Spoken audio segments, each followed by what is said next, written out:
What's up, ladies, and whatever gentleman may be hanging around? Welcome to What the Fuck Tuesday, where we do a live stream relationship advice column. People send in their questions, and you get answers. Well, they get answers right here in real time on the fly. The first time I hear the questions is when you hear the questions. So these answers are formulated from this gigantic head of mine. But luckily, the head is not just there for decoration. It actually has some use to it. And it's actually, I have actually some sense up in here. You wouldn't know that though by some of the things I say, I admit.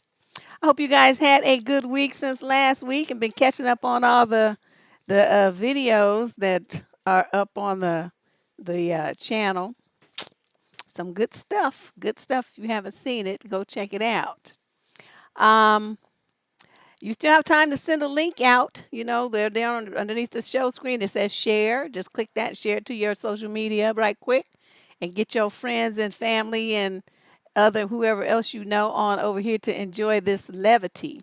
Let's see how many questions we have today. Here's my cover page, and I'm going to flip through to the back and see. Oh, this looks long. Wait a minute. Okay, we got 21 questions today, which is one better than it has been being 22. Uh, a gossip channel gets, Tish, I can't really say what the deal is there, but I I think a lot of people, I'm not necessarily the easiest thing to understand and to deal with and all that kind of stuff. So, some people just not ready. They don't really like how I do things or how I say things, and that's okay. Some of them get ready later, and they just have to come, wander over here on their own speed. But I do depend on you guys a lot to, get the word out because if you have credibility amongst your friends, they listen to what you do. You kind of like a trendsetter. Then if you, share this link and tell them about it, then they're more likely to come on over than just seeing, some random banner or something that I'm running on Facebook. So, yeah, we depend on you guys a lot. You guys did help us get to the 20,000 when we had our membership drive for my birthday, and I, greatly appreciated that. So, you guys, you do your part. You bless the sister with that. It was my good birthday present for me. So let's move on. Let's start with our column today since we got 21 questions. Oh, this looks long as hell. This must be one of those old ones that before the form got short. Okay, here we go. Female, 46 to 55. There's no location given. Okay. I'm a 51-year-old divorced female. I've been dating a wonderful man for 9 months, but he has been unemployed for the last 6.5 months, and that is taking its toll on me, and I don't know what to do. Okay. You ain't been dating motherfucker for a year and he already unemployed and just no. When I met him, he had been working with the same company for 10 years. Seems secure. I have a secure job that supports me, but it's not enough to support two people. When we started to date, I was dating to find the one. And we talked about that early on. We both want to find someone to remarry. I was dating to find similar values, backgrounds, interests, etc. And of course, a kind and honest man. Everything clicked. Then, boom, his company got a new CEO, did some restructuring, and laid him off. He got a short severance package and then no paycheck, no health insurance. Eventually, he got a small unemployment income, but it's not enough to live on. Just his mortgage is three-quarters of his unemployment income. He has been looking for work since the layoff with no luck. He's definitely overqualified for many of the jobs. He has a minor daughter who he has 40% of the time, so he can't move from her school district. He is geographically confined to his small town suburb for living and commute distance for any potential job. Initially, I thought it would not take him long to find something, but now it's been 6.5 months. I'm starting to get worried. He has a mortgage, child support, and regular bills, and he's gone through his cash savings. He's just about out of money. He will tapping his small 401k later this month to make ends meet. I've been a cheerleader and devoted girlfriend this whole time. I helped him with his resume and cover letters. I texted warm messages of encouragement. But lately, I'm feeling this joblessness impacting my feelings. He's beginning to show signs of depression. His mood is very low most of the time. It's even affecting the bedroom. I don't blame him because I know he's so worried about it, but it changes how we express our passion. We can't spend money on dating, so we stay home all the time unless I offer to pay, which he hates. Mostly his being unassured makes me so scared because if something happens to him and he has a big medical issue, it will make him lose everything unless I step in to help. So even though I feel love for him at the time of the layoff, I'm beginning to question if I'm still in love. I'm not sure anymore. Ooh. I feel like a terrible person for even considering breaking up with him at a time when he needs moral support, but I never have gone would have gone on the first date if I knew this was going to happen 10 weeks into dating. I don't make enough money to support another person. If we were engaged or married, I would definitely do anything, even take a second job, but not for someone I just met. I didn't look out for my own interest in my marriage because I stayed with my ex-husband for 6 years after discovering his affair, while he continued to cheat, discover, apologize, try again until I finally got the courage to leave. So I vowed to never do that, to never put myself last again. I need to take care of myself. Am I a terrible person, Deb? What would you do, please? Okay, you found out that he lost his job and y'all had only been dating 10 weeks. That's 2 months and 2 weeks. That's not a commitment. At that point, you should have separated from him. And this goes for any of you other ones out there too. I hate it when I see women with all this, oh, but it has potential, this and that. You just met him. Okay. You ain't committed to him. He's not committed to you if stuff was in reverse. I would not expect him to step up and take care of you either. So before people get, all like, well, you just, no, goes for anybody. You say you found out, after dating for 10 weeks, that's when you're supposed to say, well, look, if you need some help with your resume or something, I can help you do that. But this is not a good time for us to be trying to establish a relationship because you need to be devoting your energies to maintaining your daughter, your household, and looking for employment. I don't want to be in the way of dividing your energies there. And that's how you get out of it without making it seem like you just like this raving, broom riding witch. You just put it that way. Was he supposed to say, no, I don't need to devote all my time and energy to looking for a job? In which case you'd be looking at him all kind of crazy, like, yes, you do. That's how you could have got out of it. But no, because y'all always want to be like thinking that you like, riding with your cape, you're going to save somebody and be this loyal, supportive woman and all this old stuff to somebody you don't even have a commitment to. I just don't understand this kind of thinking. So you want to know what you can do. That's what you can. You can still tell them that now. It's like, I feel really guilty. This is when you're going to lay it on real thick. You better practice. I feel really guilty because I feel like maybe you've been diverting a lot of your time and energy to spending with me and trying to build a relationship with me. And that shouldn't be the case, so I'm going to step out, step away, let you do your thing.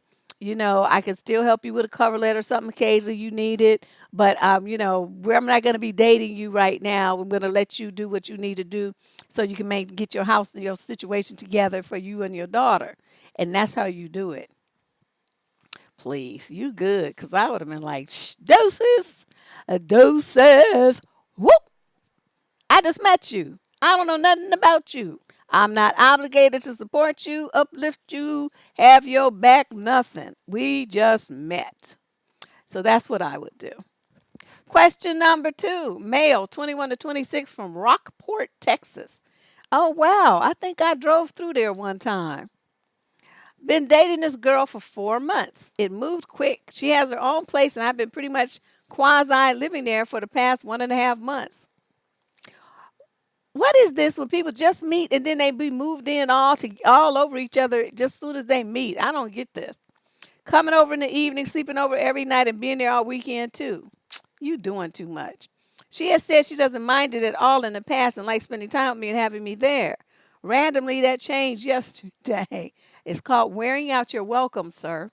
We went to a festival and took some pictures together, and I got a little mad that she posted a picture and left a caption on it on Facebook that kind of made it sound like she didn't want to be there and was making a joke out of it. She said it was because it was funny.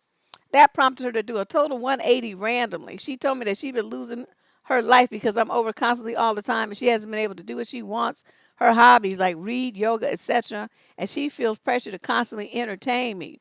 And she then goes on to say that she feels like I'm not as confident as I was when we first met. And she wishes I could just be the cool guy she knew when we met because I've been questioning whether she's really into this relationship or not. I know, dumb move. All of this just blurred out in one day. So I guess it's been stuff she's been avoiding and telling me for weeks. She then said that she wants to cut back the days I see her during the week so she can have a night or two for personal time for herself. I agreed that I was intruding too much and respected her decision. So last night I didn't go over there and let her be alone. She texted saying, "Thank you for letting me have my time. It really makes a big difference. I'm going over tonight, but still feel like she's acting differently. She's not being as flirty, happy, and enthused. And when she talked to me today, rather than assuming I'm coming over like we planned, she says, 'Do you want to come over?' Which is never how it used to be. I'm just concerned in her rapid change." Oh, that's where it ends. I'm just concerned in her rapid change. Sir, you at 21 to 26 ought to know enough about people to know you cannot be infringing on somebody's space like that. No matter how much she likes being there, you supposed to have enough sense to take your narrow ass home. Okay? You don't need to be at her house every night and all weekend all the time. For four, wait, how quasi living there for the last month and a half? What's wrong with you? Go to your own house. You know, this is the thing about people that get too anxious about a relationship. You, people need to have some space so they can think about you and fantasize about you and miss you and, build up a feeling like they want to see you and want to be with you. So then when you get together, everybody's happy to see each other instead of rolling their eyes like, oh God, he's here again, kind of thing. And I know a lot of people are like, but that's not love. When you're in love, you want to be with each other all the time. That's not true. I don't know what Danielle Steele novels y'all been reading to believe that nonsense. That is not true. And women like to do stuff. They want to like do their nails and do their hair and pluck their eyebrows and shave their legs and trim their pubes and do all this stuff that women like to do, and they don't necessarily want any witnesses to it. So I mean, dude, come on, and any other dude listen to this too. Just give the woman some space, okay? Even if you went over there for 2 weekends in a row, this last weekend, go do something with your friends. Let her miss you. Let her be happy that you come over the following weekend. So she'll be like, "Oh, I'm so happy you're here," instead of like dreading you and feeling like it's a chore to be around you all the time. Even if you're married, you still need to have time to do stuff, by yourself and with your friends and stuff like that. Just because you're in a relationship does not mean that you never do anything by yourself or you never give your partner space and time alone. It does not mean that at all. So, dude, and you all but questioning her about whether she's really into the relationship, acting like a whiny, insecure little dweeb. Ugh, that's a turnoff. You need to fix that. Whatever you got going on in your head that makes you ask stupid ass questions like that and act so insecure and weak, you need to stop doing that. That's a turnoff. That's what she flat out told you. So she's very good at communicating. You better listen. You better listen. And then give her some space. You go over there a couple of times a week, and that's enough. And you don't spend the night every time you go either. Stay at your own house. Oh my God. I know. Because I would go, even, did my boyfriend, they were living with him, married to him, whatever. I would like, they might be in the living room doing something right. I go in the bedroom and close the door, lay on the bed, read a book. Okay, I don't want to look at you all the time, even if we're in the same house. Let me have a couple of hours by myself. Now, it's not a love bomb situation. He just needy. A lot of people don't see where men are emotionally needy like that, but they are when you really think about the relationships that they have. Most of them don't really have friends, where they really like expose their vulnerability to, because other guys will tease them and, call them names and make fun of them and stuff. And so they don't really feel comfortable doing that. The only person where he can be real and let all that stuff out is usually in his relationship with his woman. And so, that guys become very emotionally dependent on her. And I'm not saying that's a bad thing, but what I'm saying, it has to be balanced with giving her space to still be herself and do her own thing, with her friends and stuff. And it would be nice if more men did have friends, at least some buddies to go, play basketball with, some dudes to work out with at the gym. I mean, something to get some socialization with his same gender to give his lady a break. But that's something, that you guys should think about if you have a man like that wants to be up under you all the time. That's not really good. That's not good for him or you. It might be cute and stuff. Y'all like it when you first get together, but I quickly tired of that. I need you to go do something with yourself. Get out of my face. I need time to write and do my videos and read and research and make recipes and do all the stuff I like to do. All right, so let's move. Oh, I forgot to tell you what my t-shirt says today. It says, "You smell like drama and a headache. Please go away." As in a lot of these situations that you will hearing tonight, I'm sure this t-shirt will apply. Yeah, go to work, do something with yourself. I like men who are busy. I mean, you better not be busy with no bitch, but have something to do with yourself. Yeah, hobbies, something, do something. All right, question number 3. Female, 21 to 26, Birmingham, England. Oh, not Alabama.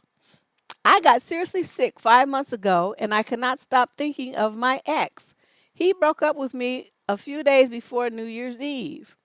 10 months have already passed since then, and I have seen him a few times, whereas we just said a typical hello to each other. I believe he knows that I am sick, but he did not care to contact me. I wonder what she's sick with. I am still in love with him. I cannot thinking of him, but he treated me very badly. I never expressed my true feelings to him because I wanted him to think I didn't care about him that much because of his bad behavior towards me. I love how they spell behavior. IOUR. In reality, I am very in love still. I feel I got sick because of my sadness and unexpressed feelings. Should I tell him that I was really hurt from his behavior? I feel like a burden will be removed from my chest. Hmm. And you feel like you got sick because of these emotional, so she must mean mentally sick, okay? Let me tell you how this is going to go. Okay, you haven't heard from him in 10 months except you've seen him in passing a few times. And you want to go in your sixth state and find this man and you want to tell him that you were really hurt because of his behavior towards you and you think that you're going to lift a burden and that you're going to feel better. Let me tell you how this is going to go. You're going to say, I was really hurt from what you did to me. And he's going to say, who gives a shit? I did it on purpose. I did it because I wanted to hurt you. I can't stand your bitch ass. You get on my goddamn motherfucking nerves. Now, and you sick? I'm glad your ass is sick. I hope you die, bitch. Okay, now he's gonna say all of that to you because if he was any kind of asshole like me, that's what he would say. I don't give a fuck. If I was mistreating you, that means I don't care about you.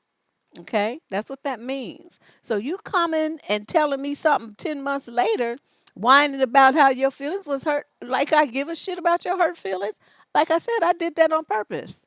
Thank you, Sadia. If I did that on purpose, you come and cry to me about it just lets me know that I was successful. And guess what? I'm going to hurt him some more now because you opened the door for me to do that. And I'm going to slide my way on in there. And then I'm going to proceed to act a fool just because I can. That would be a mistake. In other words, you don't want to do that. Okay, you just want to leave this dude alone. You want to concentrate on your healing or from whatever this illness is that you got, and you want to move on from this. This is sad. You're only in the 21 to 26 age group, and you tripping like this. You need some shrink help.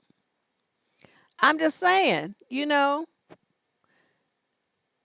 might not be necessarily that toxic, but a lot of times people don't want to be the one to break up with you. They want you to break up, so they start misbehaving and mistreating you in the hopes that you would have enough self-esteem and self boundaries enough to say enough is enough. And that's real important. A lot of dudes don't want to be the bad guy, so they will act up like that to make you, get the courage up to break up with them. And a lot of women still won't do it. Okay, and so then he ups the ante. He keeps start dogging you out more and more and more and more and more until it becomes to the point of just ridiculousness. Until if you don't break up with him, you just just be so stupid. Or sometimes they just can't stand it, and then they just break up with you. No, he didn't ghost her. He just broke. He said that He broke up with her. She did not say he ghosted her. Where'd you get that from? You reading into stuff. She never said that. She said he broke up with me a few days before New Year's Eve. That is a definitive move. He did not ghost her. Come on, y'all, listen. Yeah, she's definitely confused. All right, let's move on. 'Cause this poor child. Question number 4. Male, 22 to 26 from Carlsbad, New Mexico. So I, 24, met this girl, 21, a week ago at a party. We actually went outside so we could talk, and we had a great and long chat. This girl has broken up with her ex 6 months ago, but she has never been with other guys since. This week we have been together a lot, almost every day. Thursday we went to a party and we were drunk when we were getting home after the party, so we had a stupid argument about something that was not really important. So the next day we both agreed to meet up and realized it was something stupid to fight about. This ended up with us having sex in her house. The problem is that the next day she was very cold and she texted me saying she woke up thinking about her ex and that she wants things to go slow because she doesn't know how to handle that yet. I said it was okay. She could text me when she felt better about it. 2 hours later, she started conversation again. And okay, this chick is bipolar or something weird. And she wasn't cold at all. She has said that she likes me multiple times, and her best friend said to me that she said I'm special. I don't really know what to do because now she wants to take things slow, and we agreed that we would not text or see each other that much now. However, she's still texting me. Everything was going really great up to this point, but now I just don't know what to think anymore. Thanks in advance, Deb, for any help you can provide. Immediately start dating someone else. That's what you need to do. 2 or 3 women. You just met this dummy. Okay, and you already acting like that's your girlfriend and stuff. You 24 years old. What are you doing? I mean, so what you screwed her? I mean, she just broke up. You don't say how long she had been with this other dude, but you said that they've been broken up 6 months. And you the first dude, according to her, that she's been with since. And don't you think she might have some lingering, confused feelings especially if you the first, even the second or third dude that she's been with since that one? The first one really catches it because now it's like she finally severed that physical association with him by putting you in there. This is a big milestone when you've been in a long-term relationship and you sleep with somebody else for the first time. It's very deep. So that's why she got cold. She was confused, about her feelings. It's like she's probably still trying to hang on to dude emotionally, but realizes it's a lost cause. It makes no sense. But maybe she just feels like she did something with you that she really wasn't emotionally prepared to do because it was under the influence of alcohol. Both of you were. You, sir, at 24, I mean, I know your hormones are raging, but you need to be wiser about situations like this. If you're in a situation with a young lady who's drunk, she cannot fully give consent. Okay? And if you were my son, I'd be telling you the same thing. Drunk people, high people cannot give consent. Remember that. So anything that you do with somebody when they're under the influence of drugs or alcohol could be considered an assault because no matter what they might act like and stuff, they're not in their right mind. So they can't really give you full and what I call enthusiastic consent. And woman who's enthusiastically consenting will be kissing all over you and talking to you and it won't be this drunken stuff that people do. It will be with a conscious decision that she's moving this thing forward. Okay, if you got 2 drunk people, that ain't happening. Y'all just doing some animalistic stuff. And you at 24, you need to be aware of this before you get yourself caught up into some shit that you end up doing some prison time for. Okay, you be careful with this. If sometimes you with a girl and she's drunk and she wants to do something, you say no and you take your happy ass and you go in your car or get a cab or Uber, whatever you need to do, and you go away until she is sober and can give you enthusiastic consent, and then you move forward. Okay? But this was a bad situation that you did, and now you see you got to pay the cost not only with her, confusion, but a possible, change in the budding relationship that you seem to be very, you seem to really like this girl. So anyway, that would be my suggestion. You need to put some space there, give her the space to do what she needs to do to decide how she feels about you and this other guy, and just date other people. See her when you see her. That's what I would suggest. That's just too much too soon. Is that how young people do? Everybody just like get into a situation and the next thing you know they a couple and living together and doing all this stuff. I'm like, what in the world? Don't people just take their time and think about stuff anymore? I don't know. I can't do that. Question number 5. This is from a female in the 21 to 26 age group from Houston, Texas. Keep in mind, those of you who just wandered in here, we're doing 21 letters today. We only on number 5. So we're going to be here for a minute. Feel free to share the link with some friends on your social media. Invite them on over here. It would be nice if we got at least 200 folks in here. That would be really great. All right. So let's go. Question number 5. My husband will not show me any affection whatsoever. Oh, wow. 21 to 26. I have communicated with him several times that he is not meeting my needs. He doesn't pay any attention to me. He doesn't conversate. Oh, my God. Conversate with me. And if he does, it's about what's going on in his life. He won't cuddle with me or even look at me when I walk around nude. I have lost 26 pounds trying to get his attention like I used to have it. I look the best I have ever looked. He is 25 and doesn't want to do it with his own wife. I was told that I needed to stop it and knock it off with the I need affection slash attention thing. He told me it was to the point he felt like it was a chore to do the eggplant with me. Wow. How long you been married? Let's see if you say. Um, wow. He feels that he has to make a checklist on what he should do. It shouldn't be like this. Affection, love, and sex should all come natural when you love someone and are married. How can a 25-year-old not have a need or want for intimacy from his own wife? Please help me. He is not cheating that I can see. I have access to bank and phone records only because of this situation. Nothing is going on out of the ordinary. Any advice? It's so hard to sit on the couch and watch TV and not have him conversate with me or sit next to me and ask me about my day. I feel so alone and rejected. Okay, you do not say anything about how long you two have been married. Um, so it's either your husband is either a adult website aficionado, as an addict, or he's gay. It's only gonna be one of them two things. You could be what's called a beard, a woman that they get with to cover up because they don't want people to know that they really like men, not women. And when I lived in Houston, I knew a woman that happened to. And this is a true story. I worked at this law firm, right?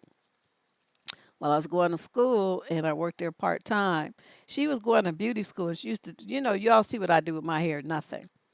And, I always had long hair and stuff. And so I would just like put in the two like real countrified braids. Sometimes I would pin them up for something different. And she still was like going to beauty school, so she would bring her hot curlers and stuff, and she would be hooking my hair up. Ooh, I looked so cute. It was like I was scared of myself. And so, we got to be, really friendly and stuff. She was like the law firm maid type of thing, right? And so then she met this guy, and then they got married. I went to the wedding and everything. I mean, I'm not saying he looked gay, but he just was something was off about dude. So anyway, she started telling me some months later she was finding like bloody spots in his underwear. I'm telling you, this is a true story. This actually happened. And I'm looking now, born and raised in San Francisco. I know what that means. I'm like, but she's, from Houston. She didn't know. And I'm like, no, what does your husband do when he's not at home? Where is he? What's his friends like? So finally one day she brings me over to her house and I gets to, meet dude and his best friend. And that's when I knew. So, and I think he knew that I knew because he could tell by the way I was looking at him, like, dude, why did you do this to her? She really loved this clown. I to this day don't understand what she loved, but that's not my red wagon.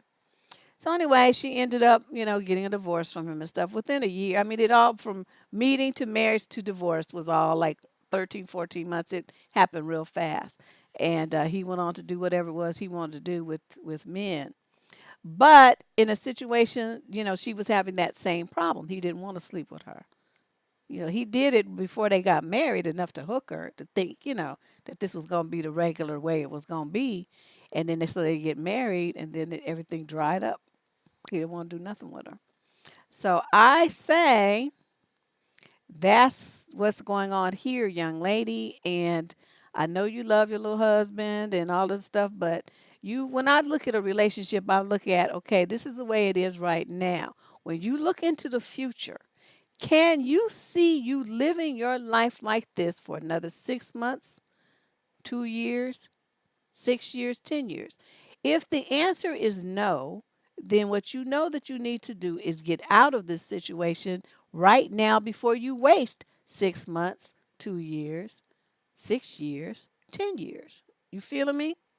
Get a divorce. If it's not, I don't know how long you've been married because you didn't say. If you can, I don't know. I don't remember the Texas family court laws. Or of course, it could have changed since I've been there. But you might be under the time limit to just get an annulment. In which case, you can do that. And since he's not sleeping with you, I mean, what do you want? Like I said before, that to me, that's like the one of the sole benefits of being married. Other than that, that's some bullshit. Yeah, it's I don't know about leaving the country. She a little Texas girl. She ain't going nowhere. They don't even want to go down to Galveston. They ain't hardly leaving Houston. All right, let's go on to question number 6. Female 30 to 36 from Chicago. I met a 40-year-old man outside of my job in December of 2018. We had a brief conversation after I went inside to work. He walked inside to give me his phone number. I called later that evening after work and only talked on the phone for a few moments. Months. I guess she means they only talked on the phone. They didn't go out. Okay. He was making quote plans for us on his birthday. A few days before his birthday, he said, "My friend's grandmother died and her funeral is on my birthday. So I will attend the funeral and repast and be with them and their family for my birthday." I said, "Okay, lying ass." A month later, he asked me out on a date and I agreed. He set the date for Saturday and I set the time for 6:30 p.m. When Saturday arrived, he called at 5, asking, "Is the date still on?" I told him yes. He said he's at his friend's house and will leave soon. He didn't arrive at 6:30. I waited and called him at 7. He answered and told me he's still at his friend's house. I told him he disrespected me and my time. After I said that, he hung up on me. Oh, wow. A week later, he sent a text message saying, "Please come back to me."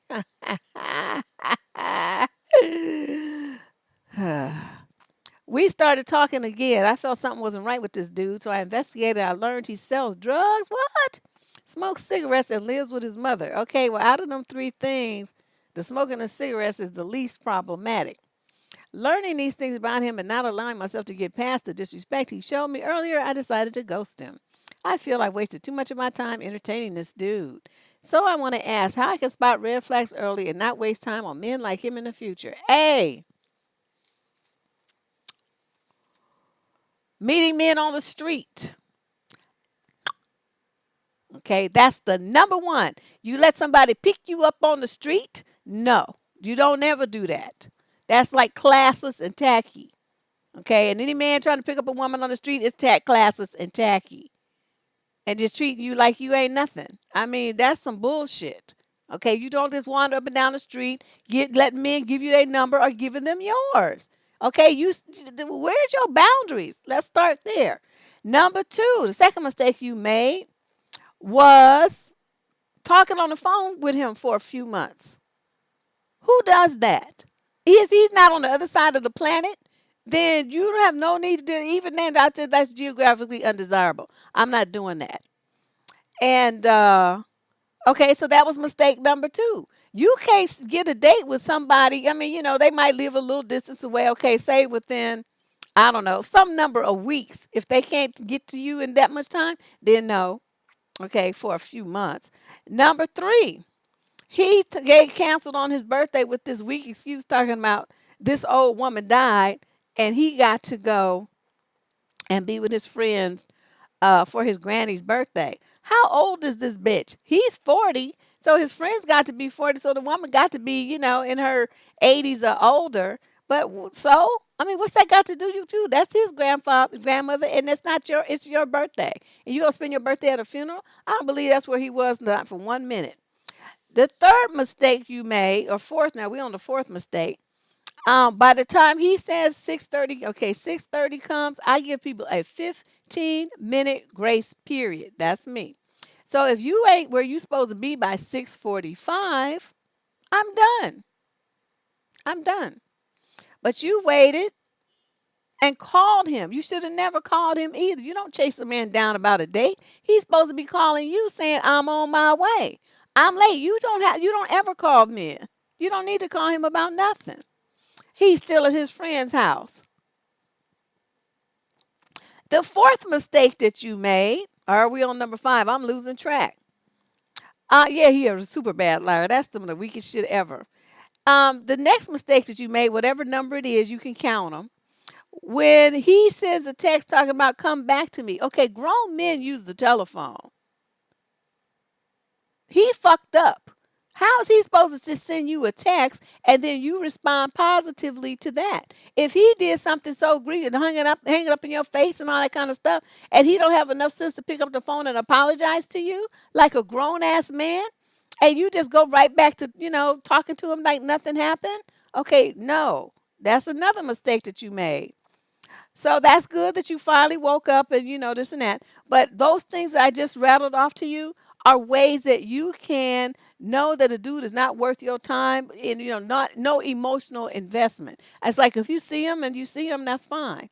But when they start acting stupid like that, half stepping, standing you up on dates and all that kind of stuff, then you don't put any stock in them. That's not somebody you want to invest emotions or time in. That's somebody you see when you see them and you don't when you don't and you don't worry about it. I had a guy did that to me. This when I lived in San Francisco. I was dating this dude. I'm gonna use his real name too, Paul. I was dating Paul, right? I was also dating Dwayne and Gary at the same time. So my social plate was full. But I liked Paul. Paul was cute as hell. Okay. And so Paul was supposed to be in my house. Now I lived in San Francisco at the time in one of my dad's apartment buildings. And I had a little one bedroom apartment there. And so Paul was supposed to be at my house. Let's just say, I don't know, 6 o'clock. So at 5:30, Paul calls me and says, "Oh, I'm over here in at Berkeley Marina, someplace at this restaurant having drinks with his friends." I said, "Well, you better be leaving soon if you're gonna make it here by 6 o'clock." Okay, so 6 o'clock, he wasn't there. Oh, that's right, because I told him you better make it here by 6 o'clock because if you're not here by 6 o'clock, I'm going out with somebody else. That's what I told him. Now, this had met this new dude named Dwayne, right? Dwayne was cute too. A little light skinned for my taste. I tend to like more brown skinned dudes, but whatever. And so he, had been asking me out, and I just been telling him no, no, no, because I was all, into the other two. But I said, well, let me give dude a chance. So I called him up at about 10 minutes to 6, and I said, well, how soon can you get here? He said, I'm leaving my house right now. So he pulls up in front of my house at 6:10. And here come Paul down the street, like speeding down the street. As I'm coming down the stairs of my apartment building, holding dude's hand, then Paul jumps out of his car and and looks at me all kind of crazy. And I said, "I told you to be here on time. You wasn't here. So I told you I was going out with somebody else if you wasn't on time. So I don't know what to tell you." And so I get in the car with the dude, and we drive off. And as you drive off, you know how you could look in the rear view mirror thing on the side, and I could see Paul just standing there with his hands on his hips like this, looking after the car, just looking hot as the wet hen. But you know what? After that, when I dated Paul, you know what? Paul was on time or early. Paul was never, ever, ever late again, and that's how it's supposed to be. Oh yeah, man, I'm telling you. I enjoyed my youth. But I'm not, that's just not something that I tolerate. So, and if it's the kind of thing where a guy presents himself that way, He'll never get, much out of me as far as like, emotional investment. But yeah, Paul, well, it was funny. And I ran into him one time too when I moved back from Houston. I ran into his little ass, but that was that's what I did. And nobody ever told me to do that. It was not anything I was taught.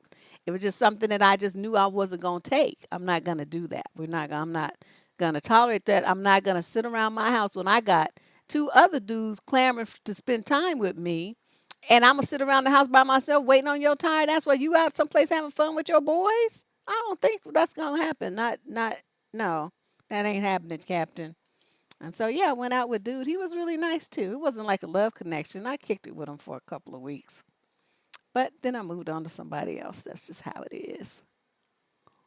Yeah, I don't be fucking around. You're not wasting my time. Time is finite. You only get a certain amount of it in your life, ladies. And you be wasting y'all be wasting months and years and decades of your life on these men, tearing up your bodies, having their kids, all kind of old shit. I don't know what you be doing. You need to be more selfish like me. Question number 7. This is from a female, 30 to 36 in the UK. When my mom got pregnant with me, my dad ran off and got another woman pregnant. Oh, daddy, daddy, what you doing? I have been raised mainly by my mom, as my dad was a heroin user and died when I was 13. I have always known I had a half sister and did try to look for her a couple of years ago, but only with a first name. I didn't get far. My brother told me the other day that he had been speaking to my dad's sister, that's y'all's aunt, and she told him who our sister was. I looked at her on Facebook and she looks a spit of me and is only 6 months younger than me. Deb, I really want to message her, but she has grown up thinking that another man is her father, and I don't want to drop it on her, especially with our dad having died. I've grown up with older brothers and have always wanted a sister, but the situation is causing arguments between me and my mom. She's still hung up about my dad cheating. What should I do? I want a relationship with my sister, but it's worth upsetting her and the rest of my family. You 30 to 36. That means your mama got to at least be in her 50s, somewhere in her 50s, right? Let me tell you what Deb would do. I would tell my mother, I can appreciate the fact that he did something and it was really hurtful to you. I get that. But you know what? A marriage is between two people. I don't have shit to do with that. I don't owe you nothing. Wasn't in that. Okay. I was just like not even born yet. So what I'm about to do to make contact with the girl who shares blood with me has nothing to do with you, and you're not gonna stop me from doing it. And then what I would do, because you made this statement here that I found this really curious. Um, what did you say? She grew up thinking that another man is her father. How do you know that? How do you know she didn't really know that he wasn't her father? He's just like a stepfather, whatever. I mean, where did you get this information from that are so sure about what this complete stranger knows? See, that's kind of bothersome to me. I don't like people to think that they psychic and know shit that you really don't know. So what I would do, you found her on social media, just send her a link to your page and say, I think we have a lot to talk about. We have the same father. And then leave it to her to reach out to contact you. Okay? That's the way I would handle it. You would give her, open the door.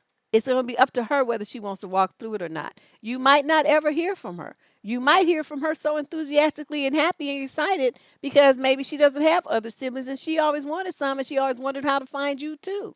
But her mother wouldn't tell her anything. So you don't really know how this might go. But I'm going to tell you this. If you don't make this effort and you try to deny something that you want and you possibly deny something that she wants to, because you don't know, you both are going to be missing out. Okay, both of your lives will be missing a vital ingredient, which is a sibling. Okay, there's nothing like having brothers and sisters. I mean, even if they are, some people have really ratchet ones and stuff. I love my brothers to death. And it's like, I just can't imagine, because sometimes I even think about what I'm going to do, because, we are getting older and stuff. I mean, at some point, I guess people don't start dying off and whatever. Just thinking about it chokes me up. So I know if something happens to one of them, I'll just be devastated. And knowing that kind of, that kind of closeness, why would you deny you and your sister that opportunity based on your mother and her, her problem with your daddy? The man is dead. She should have handled that with some therapy or something. But I started telling her, I don't want to do this behind your back, but I'm gonna tell you this is what I'm gonna be doing. And you know, that's just the way it is. And that's just it. You don't have to tell her, give her a play by play. Develop a relationship with the girl if you guys do decide to do that. Develop your relationship with her on your own as two women. You don't have to involve your brother in it, and nor do you have to involve your mother in it. Okay? This is between the two of you. You two are sisters. And so that's the way that you need to think about this and let all that other stuff go. Give her that opportunity to get to know you. Okay? Yeah. Yeah, I know. I love my brothers. They are the best. All right, let's move on before I turn into a big puddle, crying like a big ass baby. Your sister's not speaking to you. Oh, you want to be my sister? That's so sweet. Oh, see, now I'm all smiles. You guys are the best. I don't know what I did to deserve such a great audience. You guys are really cool people. Thanks for coming into my life. I mean that. All right, let's move on. Question number 8. This is from a young lady in the 30 to 36 age group from Boca Raton, Florida. I've been married for about 3 years now. I have a daughter who is now 7. My husband adopted her shortly after we got married. Hmm. I was at home talking to a friend of mine about my daughter having a sleepover at a classmate's house. My husband overheard this and asked if I given my daughter to go ahead, and I said, yes, I did. He asked if it didn't occur to me to speak with him first. This took me aback and asked if he had a problem with it, and he said yes. He said he doesn't want his, quote, his little girl, end quote, doing a sleepover at someone's house. This is odd to me because he's white and I'm black, and I know a lot of little white girls who had sleepovers. He then went on to say that he wasn't comfortable knowing that his daughter would be out of his sight. This bothers me, so he's coming off very possessive, and he also voiced his opinion as if that was it and no further discussion would be had. The sleepover will be on Halloween, and my daughter's looking forward to it. Also, we've met the classmates' parents, and they seem like good people. What is your take on this? Am I being unreasonable as he? Well, let me tell you about them sleepovers. Fuck that shit. I'm with your husband. You keep your daughter's little ass at home. She's too little. Okay, you want somebody to have a sleepover, they need to be they need to have a cell phone. They need to have an escape plan. They need to have a Uber account. So if they need to make a getaway, they can just hit that door, call an Uber on the way, and then make it home. That's what you need. That baby's too young.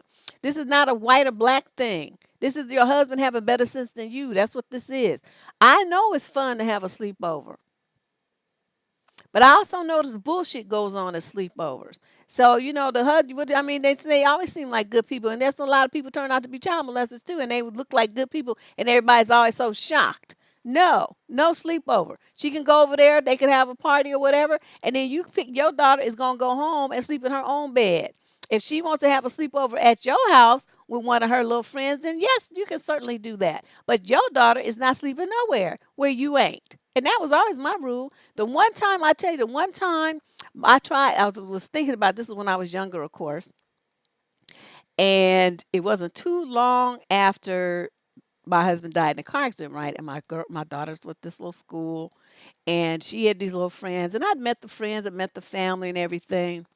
And so there was this party. Little girl had a party. I think it was a birthday party. I'm not really sure. Some kind of party. So anyway, so we go to the party. They had a bounce house and they had all this huge backyard and all this stuff, right? But I'm looking at everybody who's at this party, all these men. Who's these motherfuckers? Cousins, uncles, you know, boyfriends of the mama and the auntie and stuff. All these men sitting around. And all these little girls at this party. And this was way, like I said, I was real young still then. I wasn't really up on all this stuff like I am now. That's why I spend so much time trying to get y'all to know the stuff that I learned later. But I was always aware of this inner knowing thing, the spidey senses started tingling, right? And I was uncomfortable. I could feel it. I wasn't comfortable. And so she's like, no, no, mommy, I want to stay. I want to stay. I want to stay. And I'm like, I really debated. I didn't like it one bit. I did not like it. I said, okay, well, let's do this. Okay, I'm going to let you stay here for a couple of hours. And then about 10 o'clock, I'm going to come and get you. Like before they go to sleep, right? That was our compromise. We didn't even make it to that. My daughter was calling my ass up at 8 o'clock to come and get her. And to this day, she will not tell me what happened. Because she knows I would have went in there and just slaughtered everybody in the house. Because that's how crazy I am about my daughter. But she, she wasn't comfortable. She didn't allude to anything actually happening, but it makes it seem like something was about to happen or somebody tried something or she heard or saw something, something that triggered her fears to make her want to go home. And after that, my daughter never asked me to go to a sleepover ever again. And she was about that age, about 7.5, 8 years old when this happened. And she never wanted to go to another sleepover ever again.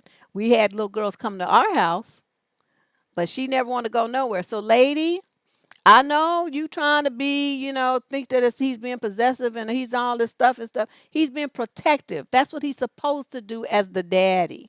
You picked a good one, okay? As long as he, don't be overstepping his bounds and acting stupid, then that he's doing what he's supposed to be doing, which is protecting his daughter. He adopted her. That's his daughter as much as it is yours now. If you didn't want him to have that kind of right and power, you shouldn't have let him adopt her. Okay? That's something that's too late. You can't undo it now. He has as much claim. So, like, if you all got a divorce, he has as much right to have visitation with that little girl as you do. That's what adoption means. That is now his child, just like it is yours under the law. Okay?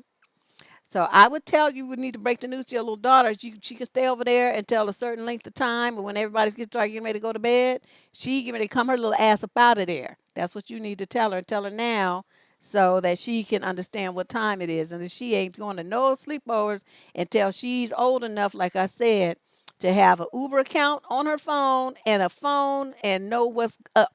If any funny shit goes on, she knows how to get up out of there and how to, scream and yell and do all stuff. 7-year-olds don't know that. And they would be too scared and they're too small and they're too easy to overpower. No, she ain't going. And there's the rest of you too. You don't be letting your daughter go sleep over no motherfucker's house. She sleep in her own goddamn bed. That's it. That's the only place you sleep. If you sleeping at your grandmother's house, oh no, been no funny style uncles and cousins and shit better be up in there too. If you got a situation like that, you take your baby home. You don't let her spend the night with granny when the uncle's there and cousin so and so and auntie so and so's boyfriend is there. No, take your baby home. If it means your narrow ass got to stay home and you don't be ripping and running the streets, well, you should have had done all that before you had a kid. So you stay your ass at home and protect your daughter. That's what you're supposed to be doing. Yeah, he's trying to protect her. You know what I mean? He's doing a better job of it than you. And you're making it a race thing. It don't have shit to do with race. This has to do with being a conscious parent, knowing the bullshit that goes on. I remember this case as a sidetrack. This case that happened in Marin County. Okay, now I don't know how many of you live and know about the Bay Area, but Marin County is like the Shishi area of the Bay Area. It used to be like the ritzy. I mean, they had like $1 million houses over there when people were still living in $40,000, $60,000 houses in the rest of the Bay Area. Okay.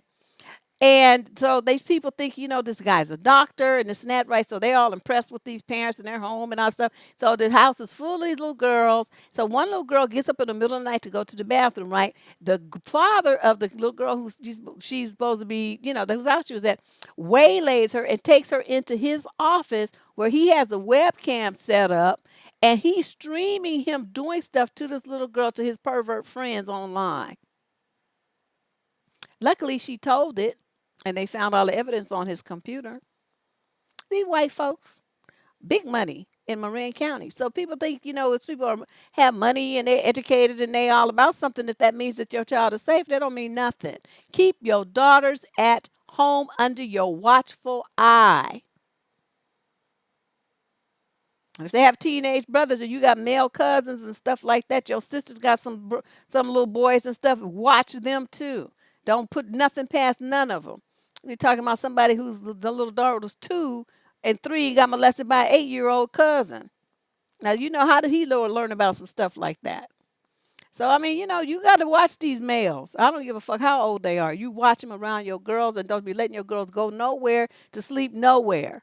They sleep in their own goddamn bed, and that's it. That's the only place, unless they sleep in the bed with you and ain't nobody else in there. That's okay. They got two choices, two places to sleep. Question number 9, female, 21 to 26 from Milpitas, California. I've been dating this guy a little over a month, but we've already told each other we love each other and have spent a lot of time together. You doing too much. Full disclosure, he is an acquaintance of my ex-boyfriend. And there was some drama there. Not only do they know each other, this guy is 49 and I'm 28. Okay, how old is that many years older than her? Somebody do the math. He also parties quite a bit and does recreational drugs. He has a felony for cocaine possession, but I have a lot of fun with him. Oh my! If you was my daughter, I'd be stomping you to the moon right about now. I explained to him last night on the phone how I feel insecure about our relationship. I am in a challenging academic program that takes up a lot of my time and mental energy, so I don't feel like I can give 100%, and that makes me worry. I told him school's my priority and he deserves better, and I think he can find someone, and I don't want to keep him from that, so we should step the relationship back. The relationship has just been stressing me, even though I love him. I also explained to him I'm worried about our age difference and him meeting my parents. Yeah, because he's the same age as them. He told me a bunch of sweet stuff like how he loves me with all his heart. I make him happy and he's been in 20 years. And how he thinks I'm the most amazing girl he's ever met. Yeah, keyword girl. I told him I feel the same about him, but it would make me feel better if we just got a little more lax with the relationship and stepped the commitment back on his side. I told him there's one else for me, but he could have the option to see others. I don't know if he thought I was bluffing, but he refused. He said we can talk about it later, but he doesn't want to open a relationship and has no interest in seeing others. I said I don't understand why, if it will make me feel more secure about things, and he doesn't have to actually do it, but the option can be there. I know this is sounding worse and worse. He told me to just get some rest since we had a long weekend and text him tomorrow if I want him to hang out with me and my friends. He wrote me a sweet message last night, but now I feel like an ass. I don't think we've broken up, but I feel like there was no resolution that he might even be a little pissed at me. Can you offer any advice or opinion on this? Yes, find your goddamn ovaries and woman up. How did she say she was? 28 years old and acting like you 4. Get out of here. You tell this old coot, your ass is ancient. I'm not trying to be with somebody old enough to be my daddy. You don't take a hint. I'm trying to be nice and tell you politely, but you just don't want to listen. So I'm going to tell you now, I don't want to see your old ass no more. The fact that you have wrinkles and lines and gray hair is a fucking turn off. I don't want to look at you. I want you to leave me alone. That's what you do. And then you block him. Okay, or change your phone number. Shit, you do that. Change your number. Give it to a whole bunch of motherfuckers all at the same time. Just change your number so he can't call you no more. And all this stuff about see other people and all this stuff. What kind of bullshit is that? You need to, and talking about you make him happier. It's all about him with his selfish ancient ass. No, tell him that you do what I told you. You do what I told you, and just tell him that, you don't want to take the hint. I don't want to see you anymore. I want to break up. You're too old for me. I realize it now. I don't know what the fuck I was doing. Talking about I love you after a month. What drug was I smoking? I was on something and must have didn't even know I was on it. I'm going to concentrate on school. I'm going to concentrate on establishing myself as an adult. I'm going to concentrate on me. I'm not giving you not one more second of my youth and beauty. You old ancient coot. Get out of here. Go find somebody your own age group. I'm going to be messing with somebody who's no older than about 35, if that old. And that's what you tell him. These old coots. Yeah, he ancient. I mean, you know what I mean? Compared to her, she's not even 30 years old yet. He on the down like 1 week away from 50. Motherfucker, no. You don't get to do that.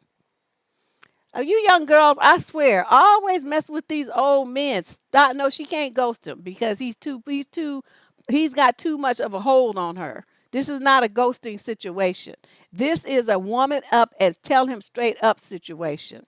So, she could have ghosted him in the early part, but now she done proclaimed love and all this old stuff. It's too late to ghost him now. You need to woman up and sever all ties with this fool. And like I said, I suggest you change your phone number. Question number 10. Sweet messages. Ooh, I would block him. Female, 21 to 26 from Chicago again. Wow, we got a lot of letters from Chicago today. I am 25 and I feel like I'm at a crossroads in my life. In college, I dated a guy who would often take me on vacations during breaks on shopping trips every month and basically spoiled me. The relationship did not pan out, and once he graduated, he went back to his country. At 21, I took up a relationship with a divorced older white male. Although I have a full time job, my own apartment, and car, he basically takes care of me. I make my own money, but he pays my bills and other things. We go on dates, sleepovers at each other's houses, vacations, and attend business and family events together. We also have been together for 4 years with no major hookup. 4 years? So you started dating him when you was 21. He's older, but do you say how old, much older? Huh, she doesn't say. He is now talking about marriage and took me to Tiffany's to look at rings and size me. But the problem is I am not in love with him. I care about him and love the way he treats me and listens to me. No man has taken care of me like this and has treated me this well consistently. He has his own business and has developed and taught me how to develop mine. I'm concerned that if I marry him, things will not last because I'm not crazy in love with this man. In my previous relationships, I have been, quote, in love, but with dusties who cheat and don't do anything with their lives. I'm tired of struggle love. I love this man and can put up with him. He gives me the freedom and space to be me. I am black and he is white, if that matters. You always say to find a man who loves you a little bit more than you do him. He makes me happy and we work well together, but my friends think I would be marrying him for the wrong reasons. Please give me some insight. Thank you. Your friends are stupid and you need to get new ones. Now, I'm saying this. You've been with this dude for 4 years and he has done nothing but have your back and do everything to promote your well being, your advancement as a woman, your advancement as a person. If that's not husband material, what the fuck is? Explain it to me. Okay? Explain to me what you think you should be having. These women, y'all don't have a wrong idea about. I know, cause she's 25 but she says he's older, but she never said what his age is. So you know as much about it as me. I mean, older could be in his 30s. You know what I mean? I don't know what older means, so we're left to guess there. But I'm gonna say this. Originally marriage was about a power thing, that between joining power bases between two families, joining kingdoms, increasing land holdings, increasing ownership of animals, something. Or somebody would bring, the paper mill, and somebody else owns, I don't know, the sheep farm or whatever, to some forest and stuff. So then they get together and they can make that paper cheaper and the whole family comes up. That's what marriage is supposed to be about. I mean, it's nice when you love the person too. Like you said, you love him. And I always tell women too, men are kind of an interesting breed. They all going to have some stuff about them that you don't like. Don't get me wrong. What you have to do is find a man that has, a minimal amount of things that you can't stand and the majority of things that you want. Then that's your husband. That's your man. You know, that's the best you're gonna get. Just like women who love everything about a man, those are the ones that get dogged out. Because men can't handle that kind of thing. They need to be of service to you. They need to be doing something. And the guys who aren't doing anything for you and they're sitting there cruising and chilling or you do everything for them, that's when they act the most stupid. So all you women talking about you want to submit and all this old shit, totally wrong move to make.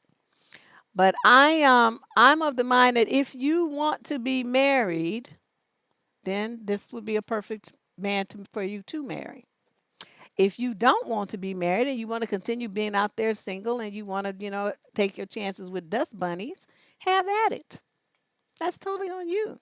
But you asked me for my opinion, and I would tell you that just to tell your friends to shut the fuck up that they can go and get married to some struggle love motherfucker if they want to. But that's not what you intend to do with your life. You are going to be having a nice life. Your kids are going to have a nice life. Everybody's going to be taken care of. You're going to have a nice home. Your kids are going to go to private schools. You're going to go on nice vacations as a family. You're going to have a man who adores you. You're going to have a perfect setup. And all you have to do is open your heart and stop trying to fantasize about being, quote, in love, some magical romantic fantasy that doesn't really exist. Because, everybody who is in divorce court, them motherfuckers was in love too. Okay? That's all I'm going to say. I don't know if she really wants a Dusty, but I'm thinking that she's still wrestling with her girlish fantasies of, being in love and all this old stuff. And I'm just trying to give her a reality check. That's stupid. Okay, that's not really, you get married in a situation where you like creating like a power couple. It's going to be some stuff happening of a positive nature for you. And if there isn't, well, you give up your body to stretch marks and babies and all the stuff that happens to women's bodies having children and raising a family and stuff, there has to be something that you're getting in exchange for that. What are you going to get if you was some struggle bum that you just happen to be madly in love with? You're not going to get shit except fucked. And if you ain't complained about dude's bedroom skills, I noticed that in his whole letter. You didn't say shit about that. So that must mean he must be putting it down right, and your ass, they got shit to say. So I'm not really understanding what the problem is here, except for you listening to your stupid ass friends. You need to get you some new friends, some that understand what time it is. Question number 11, male 26 to 29 from Anaheim, California. I need help. And I know I probably don't deserve it. Oh, but let me explain the circumstances. If you deem myself worthy of any words, I would appreciate it. Wow. I blacked out 2 weeks ago after a long night of drinking. Woke up the next day in a hotel room with my ex-girlfriend.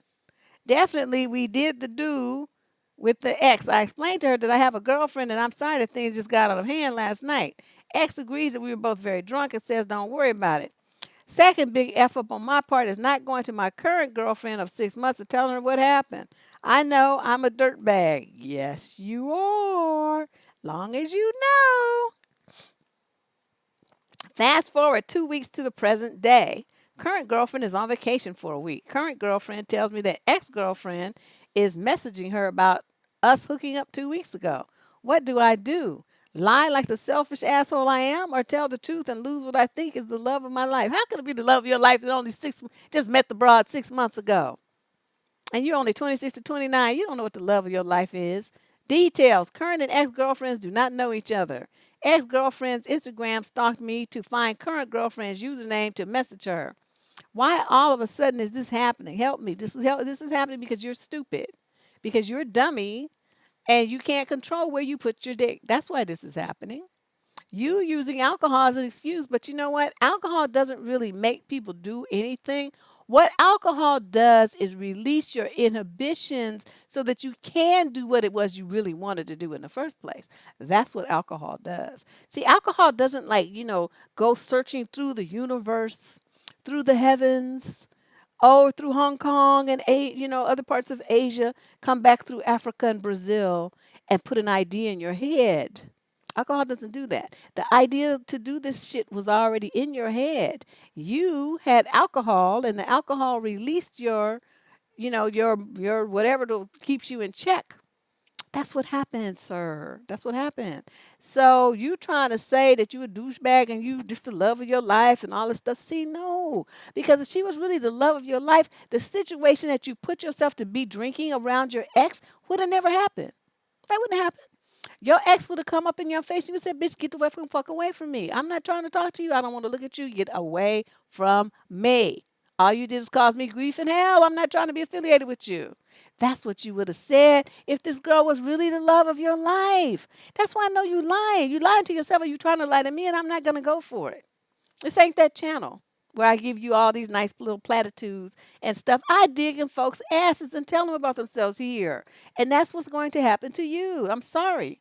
So what's going to happen? This is what you're going to do. You're going to find your nuts, look in your pants and see them with little microscopic little bit that there is left of them. And you're going to go to your current girlfriend and you're going to say, babe, I need to tell you something that happened. I've been scared to tell you, but I'm a fucking asshole and I still want to tell you what happened. And then you're going to tell her. And you're going to say, I know that I don't deserve a second chance. I would like one if you can find it in you to give it to me. I will never ever do anything like this again for the rest of my life. Lesson learned. I'm sorry that this is hurting you. I just really just want to just die that I know that I'm inflicting this kind of pain on you. You better start crying for good measure. You better practice. And then you just, leave her to decide what she wants to do. Don't you call her, don't you text her, don't you bug her. You let her go through her feelings and figure out what she wants to do. But after that, you about to come ass kisser extraordinaire.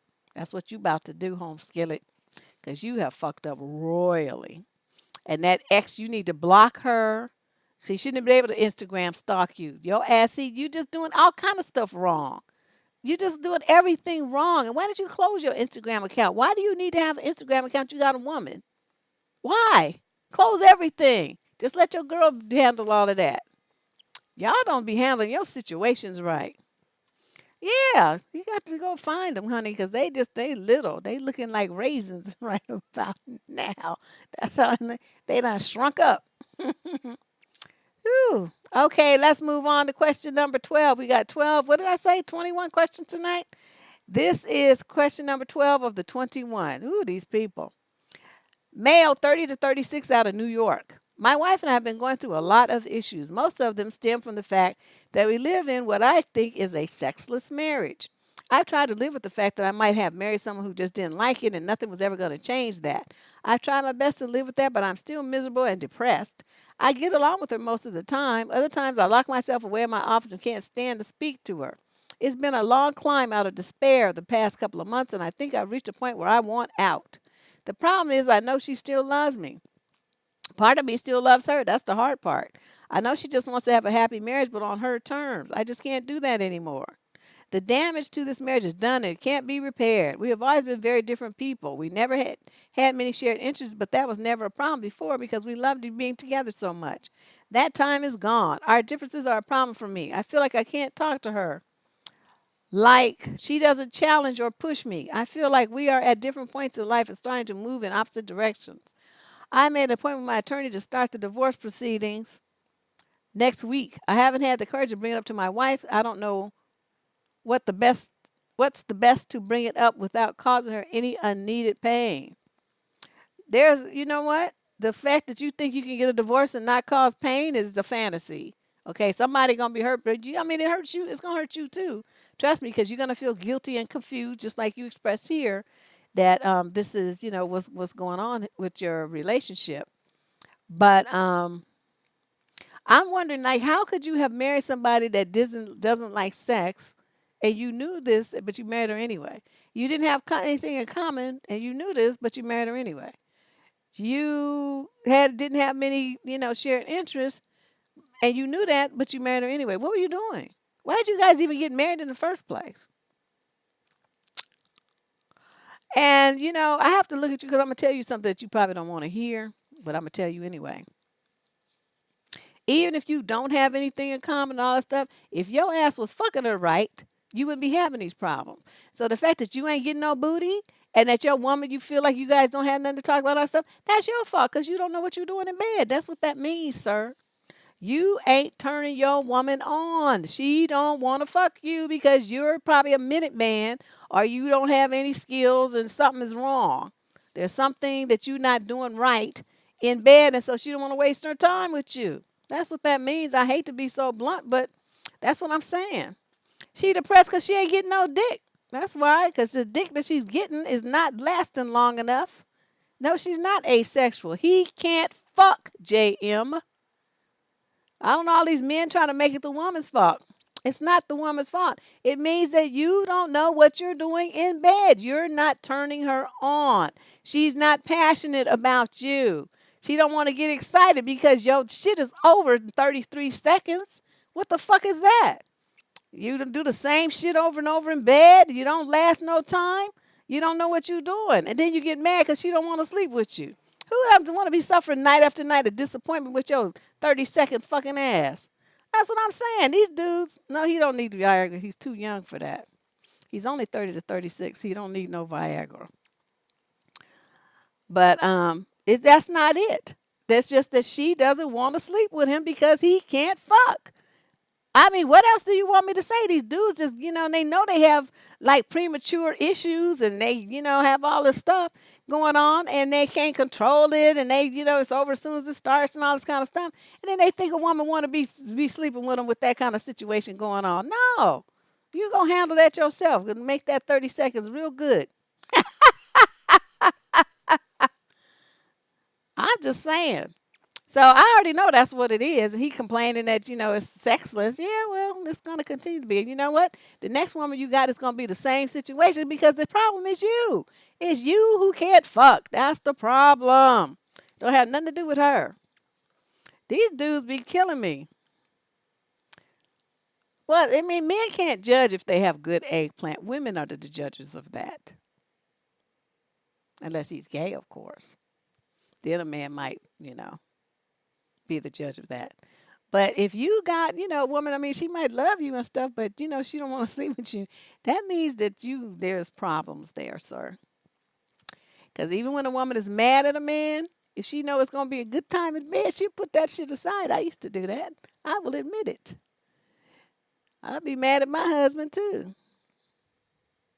But what's gonna be. That this person's like the mailman, like UPS. He gonna always deliver. So you be like, well, we'll be mad after you get done. Let's do this now and let's be mad later. And I would too. I would do like, well, that was great. Now get out. I'm still mad at you.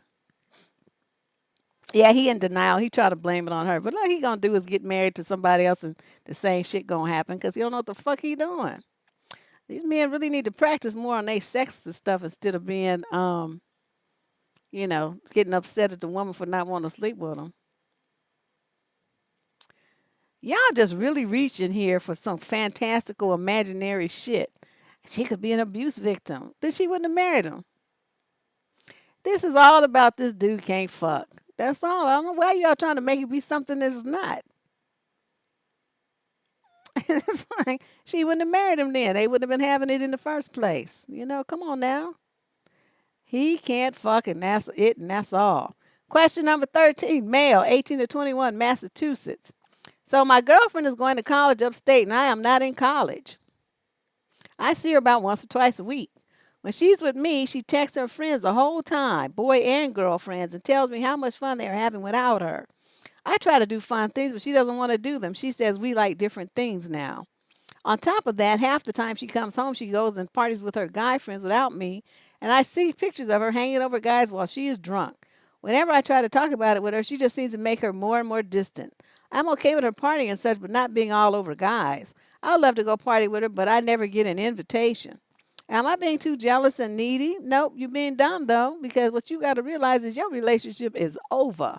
This is why I tell people when you go off to college, whatever situation you had, leave it there. Okay, because once you hit college, you about to have a whole new life experience with a whole bunch of people from all over the world, and it's not at home. You're away from your parents. A lot of people for the first time. You get to do what the fuck you want to do, when you want to do it, go where you want to go. And a lot of people, especially as freshmen, they just go buck wild. You trying to have a relationship with your college dropout self with somebody who's on the fast track to get a degree. That's never gonna work, sir. You don't have you. She's gonna grow more and more apart from you. What you need to do is cut your losses and tell her, I can see now that this is not gonna work, but I do thank you for the years that we had together, the months, whatever, whatever you guys had um, together, and I wish you the best in life.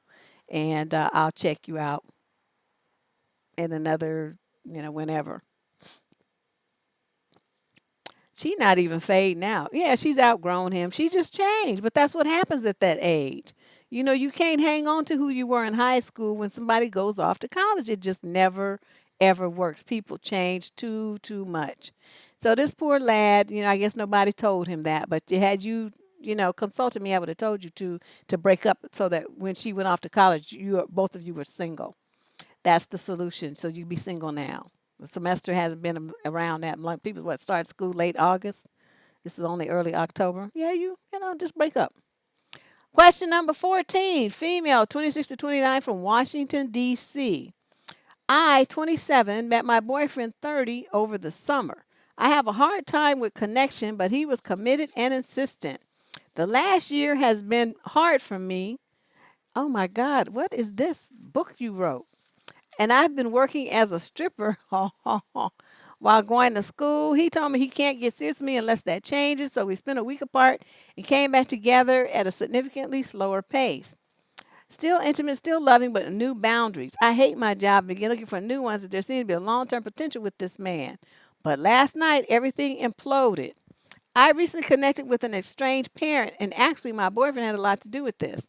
My parent and I had an upsetting call, so I texted my boyfriend, and he invited me to have a drink with him and a friend. My boyfriend claimed to be sober but was acting obnoxious and began lecturing me on my expectations of my parents. He asked me about my PTSD, and I tried to shut this down, but he wouldn't drop it. Wow, it was from an assault unrelated to my parent. I was horrified that he brought this up at the table in front of his friend. His friend at one point asked about my income and what I charge for different things. Oh my God. And you didn't get up? We are very open as friends, so I allowed this at first, but began to feel uncomfortable. It felt out of character, so I wrote it off as drunkenness. We decided to go dancing, and shortly after arriving, these two disappeared in what ended up being a mosh pit. What's that? I didn't know. I followed them in and ended up getting tossed around. I was already so angry, and when I got out, I slapped my boyfriend. It was meant to be light, but it ended up being a normal, ugly slap. He was mad, and I felt ashamed. Okay, blah, blah, blah. I tried to hold his hand and walk home, but he pulled it away, called me entitled, told me he was clearly wanted to break up for the last week. He walked down the street, and when I called him, he was ice cold. He said he doesn't like me anymore, and the slap had nothing to do with it. I should have seen this coming, and he doesn't want to see me again. I did not see this coming. When I last saw him, he said he was proud of me and was helping me look for new jobs, instigating all forms of physical and emotional intimacy, and that's pretty much how we always were together. I take responsibility for slapping him. I feel horrible.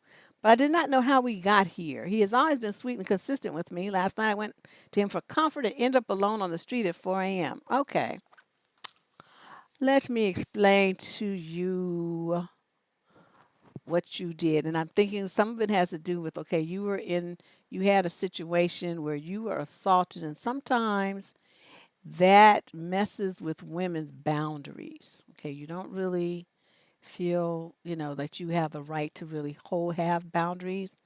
And I'm thinking that might have something to do with why you saw what was happening at that table as friendly conversation instead of two motherfuckers trying to game on you and punk you and treat you like you was like a common streetwalker whore. That's what was happening. And you just sat there and you took it. And you thought that that was okay. You were actually answering their questions. Okay, first of all, you were having a crisis, emotional crisis after this thing. You called your man. Your man is out having a friend drink with a friend. Instead of him leaving the friend and coming to you to comfort you, he invites you to a bar to drink with him and a male friend. That was your first mistake.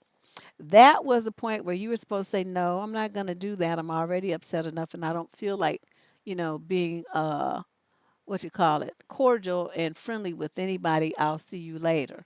You can have fun with your friend, okay? Then that's the point at which you should have broke up with him because you have an emotional crisis and he knows about the situation with you and your parent, and that's the best he could offer you. See, no, you young ladies don't have really good boundaries and really um, a good sense of what kind of treatment you deserve to have from people. Too many of you just accept foul and funky attitude and mistreatment and callousness from these men that you be dealing with. And I'm telling you, you need to stop doing that.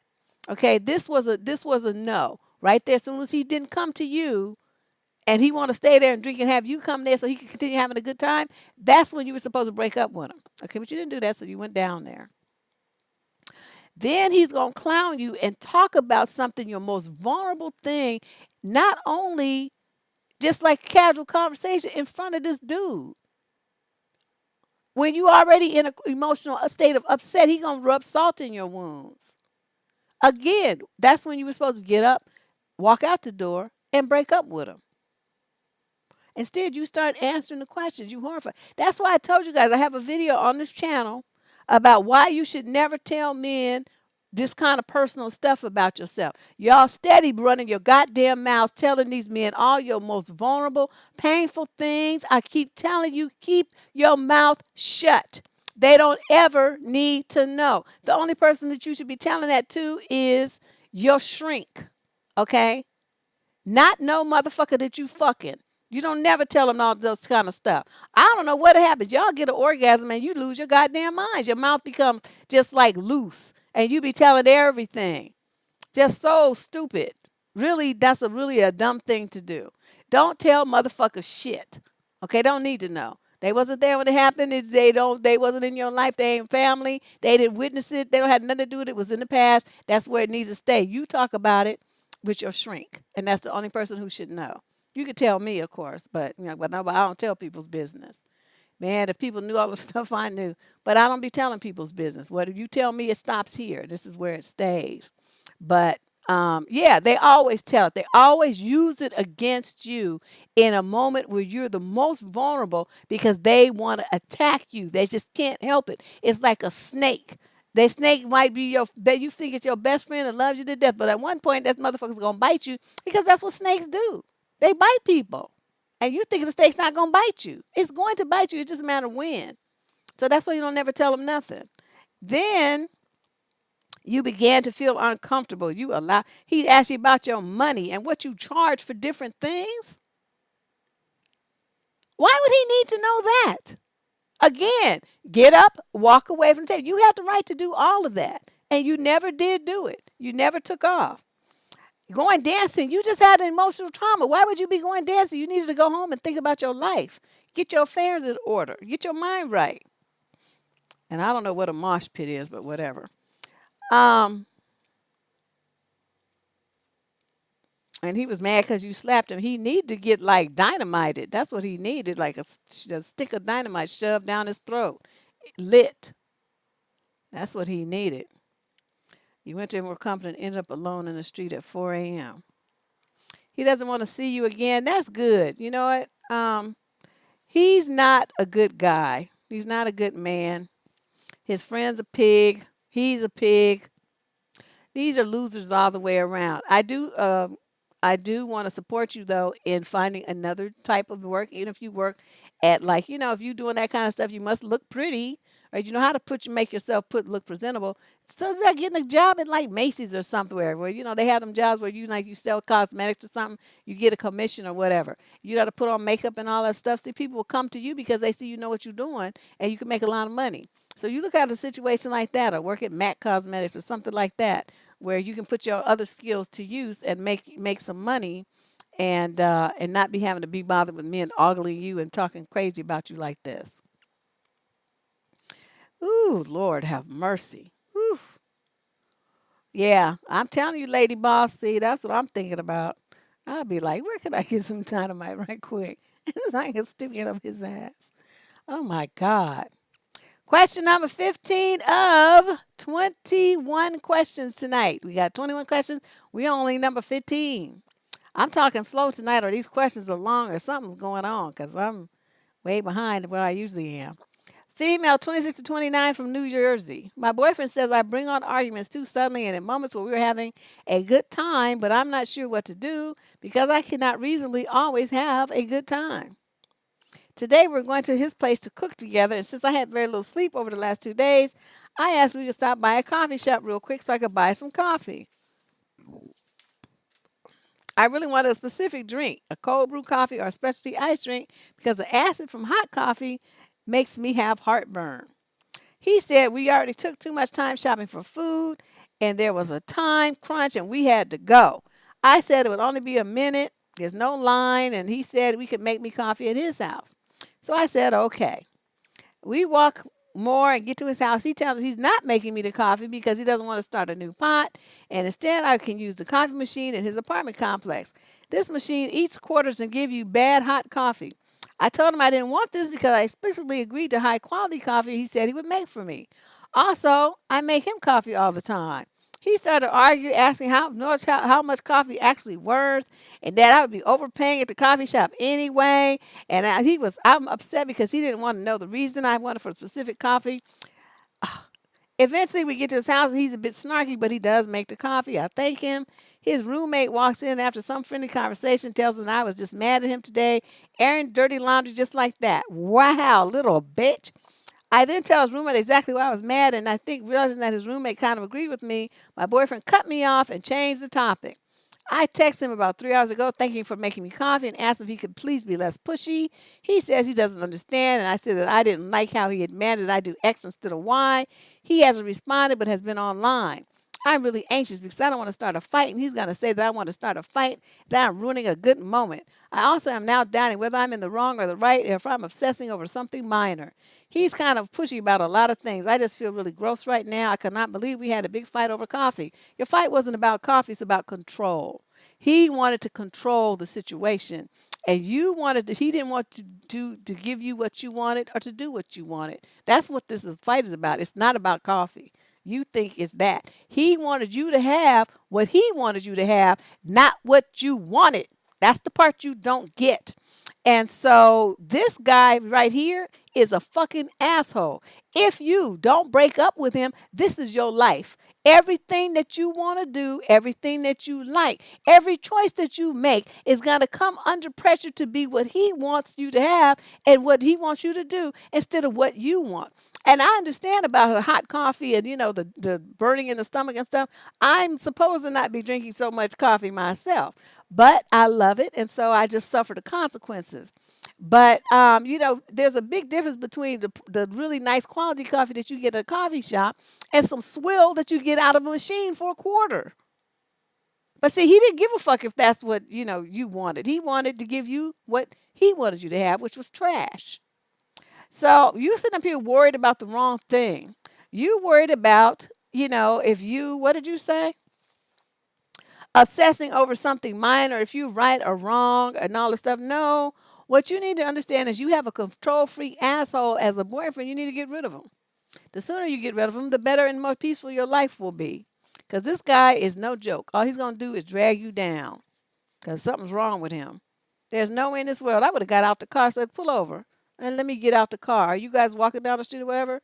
And he would make you coffee at his house. I don't want coffee at your house. I want this. So why don't you go on to your house and I'm going to stop here. And if I see you later, then I see you. If not, I'm just going to take my coffee and go to my house. That motherfucker would have stopped and let you get the coffee and probably would have paid for it. But you didn't stand up to him. You let him talk you into giving you what he wanted you to have instead of what you wanted. Y'all kill me with this. This is really pissing me off. You young women, you don't see these patterns. You have to insist on what you want. There's no reason in this world you should put anything in your body that you don't want to be there because he insists that that's what he wants you to have. Fuck him. This is really pissing me off. No, it's not a coffee date. They're a couple. She just wanted some coffee because she was tired. She said she was tired. But she wanted some coffee so she could stay up and I guess enjoy her, have time with this knucklehead. Please. I was like, kiss my coffee laced ass. Just go on over to your house and drink that swill if you want to. I'm not touching that shit. Question number 16, female 30 to 36 from Memphis. Dating a wonderful guy who have a leeching family. Super nice and generous, but always complain about selfish family members, yet won't tell them no and keeps complaining. In my head, the solution is to tell them no, the end. But he always have an excuse and keeps complaining. You better than me. I don't want to hear all that. So does he just want to vent? Am I supposed to just remain a good listener and be empathetic and hold my tongue? Because I already mentioned the solution at least twice, but he's still complaining, so talking just seems pointless. Has any of your other letter writers dated a guy like this, and how did you suggest that she handle it? Thanks. Well, I don't remember, each letter that comes out. I remember the ones that really stand out. This is not really a standout issue. But one thing I can tell you is men who complain all the goddamn time whine like little bitches. Don't nobody want to hear that. That's so unmanly. That's so like, ugh. I just don't want to hear that. Because if you got a problem as a man, see, to me, your job as the man is to solve problems, not to vent about the same problem over and over and over and over and over and over and over and over and over and over and over and over and over and over and over and over, and you don't do nothing to fix it. I don't want to hear that. That's whining. I don't want to hear whining. I don't want to hear whining from little kids, and I don't want to hear whining from 6 foot tall kids. I don't want to hear whining, period. I don't want to hear it. I didn't even let my daughter whine when she was 2. You know what I mean? I don't want to hear that shit. Stop that. Talk. Use your words. That's what I would tell her. Use your words. I don't want. Hey, this woman had come to my desk one time when I was working. Oh my God. She had this really just irritating as fuck habit. When she would talk to you, she would just adopt this like posture like this, right? And then she would start this whining thing. And I remember sitting there looking at her. I said, you need to stop whining. I don't respond well to people who whine to me. And this is at work. I'm like, I don't respond well to people who whine. That just, you need to talk to me like a grown woman. And she's like, oh, was I whining? I said, oh boy, were you ever. And it's very unattractive. I don't know where you got that from or where you think that's going to work or who it works on, but it will never work on me. When you come to my desk, you ask me for something, you need to have some bass in your voice and talk like a woman. I just don't, that, no. And so then she stopped and she looked like totally embarrassed. Did I say that she was whining? But I'm like, shh, don't nobody want to hear that? If I don't want to hear from a 2-year-old, you know I don't want to hear from a 42-year-old. Get out of here with that. So, girlfriend, your dude, he got a generous family. I mean, I'm sorry, he's generous, but he got a leeching family. I'm gonna tell you one thing: you need to break up with him. Let me tell you why. You're gonna keep dating him, right? And at one point, he's gonna give all his money to them, and then he's gonna be coming to hit you up to make up the difference, and you're gonna feel obligated to do it because that's your man, and you love him, and you want to help him. So now his family's gonna have his hooks not their hooks not only into his wallet but yours too. And if you marry him, you would really be stupid because now it's community money. So you're gonna put your money in the bank with his or whatever. He's gonna feel like he has a right to it. And so they're gonna know he gets got a double income coming into the house, and they're gonna be really hitting him up for stuff. So you need to leave him alone with his moochie family. Leave them alone, and you go and find you a man who acts like a man instead of a little bitch. Okay. Question number 17, female 26 to 29 from the UK. I found out 2 weeks ago that my boyfriend of 2 years has been communicating with an old coworker. I got a text from an anonymous number telling me to ask him about her and that he is cheating. I asked him and he said they worked with her 5 years ago and he absolutely was not cheating with her. He said they had texted approximately 8 times in the 2 years we've been together. Fast forward to 2 days later. I got another text saying there have been many emails between them. I asked him if he's ever emailed her, and his answer was no. The next day, I get 5 screenshots of emails between them. He definitely told her he was in a great relationship. He was happier than he's ever been, etc. She says things like, I can't seem to get over you. I know I shouldn't be telling you this since your life is so great, but I can't help but think of you. He replies, I would never want to hurt you for anything in this world. I understand the struggle, and you can't help the way you feel. Oh, you little egotistical fuck. When I told my boyfriend that I knew about the emails, he let me read all of them.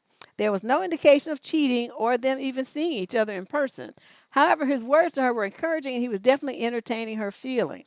I am devastated that he lied to me. I'm devastated he was even communicating with another woman and hiding it from me.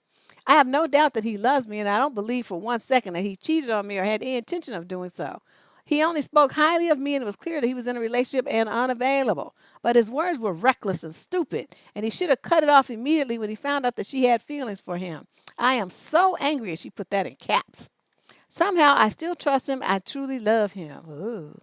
I told him I wanted to work through this, and he promised that he would never do this again or lie to me. Obviously, I don't know what to believe. Where do I go from here? How do I heal? How do I work through these emotions? Give it to me straight. Has your relationship survived something like this? Thank you so much, Deb. I really just need some support and neutral advice. Has my relationship survived something like this? Well, when we first started dating, he had a female friend. I'm sure I told you guys the story before. We first started dating. I think we had been dating maybe, I don't know, maybe a month. Wait, a month and a half, 2 months maybe at the most. And it was New Year's Eve. And evidently, sometime earlier in the year, he had promised her that, he would take her out on New Year's Eve because he wasn't dating anybody and she wasn't dating anybody. They were just friends. And so then he asked me, we were going to go out. And he said, do I mind if she comes? I'm like, I thought about it. I could have said, yes, I mind. But then I thought, this is an opportunity. This opportunity. Because I want to meet this bitch and I want to see what the deal is with her and why she would want to go with a couple out for New Year's Eve. What's this all about? You know what I mean? My curiosity got the better of me. He all innocent, like, yeah, she's my friend. I'm like, yeah, okay. And so we go out together and everything, and she was just too busy checking me out, and I made sure I look extra cute, extra. And so he was all over me, of course, the whole night, huggy, kissy, rubbing on me and all this stuff. And she was just sitting there like a third wheel. I tried to include her in conversation, but not too much. I let him rub all on me and kiss on me and all this stuff because I knew it got on her nerves. And I enjoyed every second of it because I'm just that kind of bitch. And so then midnight comes, he gives me all kind of kisses and stuff, a tongue, all kind of shit's going on. And then, no, dear, not no swinger. And then, he gave her a hug, and then I gave her a hug too. I'm like, oh, yes, friend. And that's how you be a bitch and be like a classy one. And so, my honey was like all impressed. Oh, it wasn't a lot of women who would have let that happen. I said, oh no, she was perfectly nice. It was fine. Don't worry about it. I know you made plans with her for this before you even met me. I'm not bothered. And I really wasn't, but I still wanted to just be a bitch to her just because I could. And on that, as far as this situation goes, I understand where you're coming from, where you feel like a man is clueless as to what happened. I have to say, your boyfriend's like he's really enjoying, this attention that he was getting from her, the ego boost of her talking about, I just miss you, I still like you, and he's enjoying that shit. Oh yes, I understand the struggle, motherfucker, struggle, struggle this. But I see what he was doing. He was just enjoying. He just goading her on to tell him more stuff to blow his head up even more. But he didn't actually cheat. And like you said, you saw evidence that he was, busy talking about you and how wonderful his relationship with you and all the stuff. So he's telling her everything he does. He's trying to be polite and let her down easy. So what I would suggest, though, is that he block her so that she can't do this again. And that any texting and all the stuff that they've been doing, that needs to come to a halt because he can see now that her intentions are not wholesome. And so he needs to, understand that and put those barriers up. He's making you feel some kind of way, and that's inappropriate. He should not have his girlfriend feeling some kind of way about some bitch from that he used to work with. That doesn't make any sense to me. And as far as him lying about that, well, you can be mad if you want to, but it's already happened. You already got past that. Let the shit go and move on. But he knows now he's on notice. You let some shit like this happen again where I feel like our trust is in and your honor and loyalty to me is being questioned. If I have to question it, then this relationship is over. Home skillet. All right, so let's move on. Question number 18 of 21. 21 questions in the advice column tonight on What the Fuck Tuesday. Live stream relationship advice. I read the questions, I give the answer. We both hear the question at the same time. That's what's so interesting. And I hope these people that I'm giving the answers to, you come back and you hear what I say. I want you to also make sure that you read what's on the in the chat stream too. Some of these folks are way off base and talking they on some other stuff, but a lot of it is very, very pertinent. Different insight, different take on the emotions that the women are dealing with or whatever. And so just put it all together and then you'll have a complete answer. All right, question 18, female 26 to 29 from San Diego. It's really embarrassing putting it into words. Every time I go on a date and the guy doesn't pay, I lose interest. It's not like I can't pay for myself as I work full time. I'm 30 years old. I cringe when they ask for a separate bill, and most of the time I just end up paying for the whole thing. I say, no, I got it with a straight face and pay, but inside I'm really uncomfortable. I'm going on dates with this new guy. It was our fourth date, and he only pays for himself all the time. It's just mostly coffee and breakfast, so not expensive. I paid for both of us on the second date, and he thanked me for the coffee, but didn't do the same on the next date. I kind of like this guy, except when he doesn't pay, and I'm hating myself for having this feeling. Do you feel the same? Is there any way I can tell him how I feel without scaring him off? Scaring him off, you should want him to be scared off. He's a cheap fuck. Okay, why are you going on 4 dates with this man? One date was plenty. And then you went on the second date and you paid for his cheap ass? What's wrong with you? Why would you do such a thing? No. And you pay for the whole thing. Don't you ever do that again. You're going to be paying for anything. You pay for yours and you let him pay for his. You don't be that gracious to pay for the whole thing. You act like you got a dick or some shit. What is wrong with you? You're the rest of you. Don't be ever doing that shit. Don't do that. Don't ever do that. It's like, these guys want to take you out and stuff, and then they want you to pay half. Fuck you. I'm getting up and leaving. I'm leaving, and you're going to pay it all. If you didn't want to pay, you shouldn't have asked me out. Now, you want to act like, you asked somebody on a date. If you wanted to be Dutch treat, you should have said so. You getting me out here under false pretenses and trying to pull this bait and switch shit? No, motherfucker, you're going to pay. You're going to pay for all of it. With scaring him off. You should want to scare him off. He's probably waiting for you to stand up and act like a woman and tell him stop being a cheap fuck. Sitting up there trying to take some out some goddamn coffee dates and breakfast. I don't want to eat breakfast all the time. I usually eat fruit and stuff for breakfast. I'm not trying to eat all that greasy, heavy food first thing in the morning. Yeah, that's what I'm saying. This chick, she just doing too much. 26 to 29, you need to wise up. Sometimes, you could tell when a girl's been raised with no daddy because they have these attitudes like this, that they need to, step up and be the man. When your father raised you, they give you very strong guidelines about what men are supposed to do and how men are supposed to treat you. And this is not part of that scenario. This is not it at all. He might not be broke. He might be very wealthy, but he's cheap. We don't know what he's broke, but we do know that he's cheap. See, this is what I mean about you guys jumping to conclusions and creating fantasies in your head. We don't know anything about this man other than he's cheap. Please stick to the facts. That's why I'm the advice columnist and y'all in the audience, because y'all be just making up stuff in your head and coming up with scenarios that don't exist, and that's not even talked about in the letter. We don't know what kind of financial situation this man has. You don't know nothing about this guy. What he looks like, how tall he is, how old he is, you don't know anything. What we do know is he's very cheap. And so that's all we're going to talk about. Okay?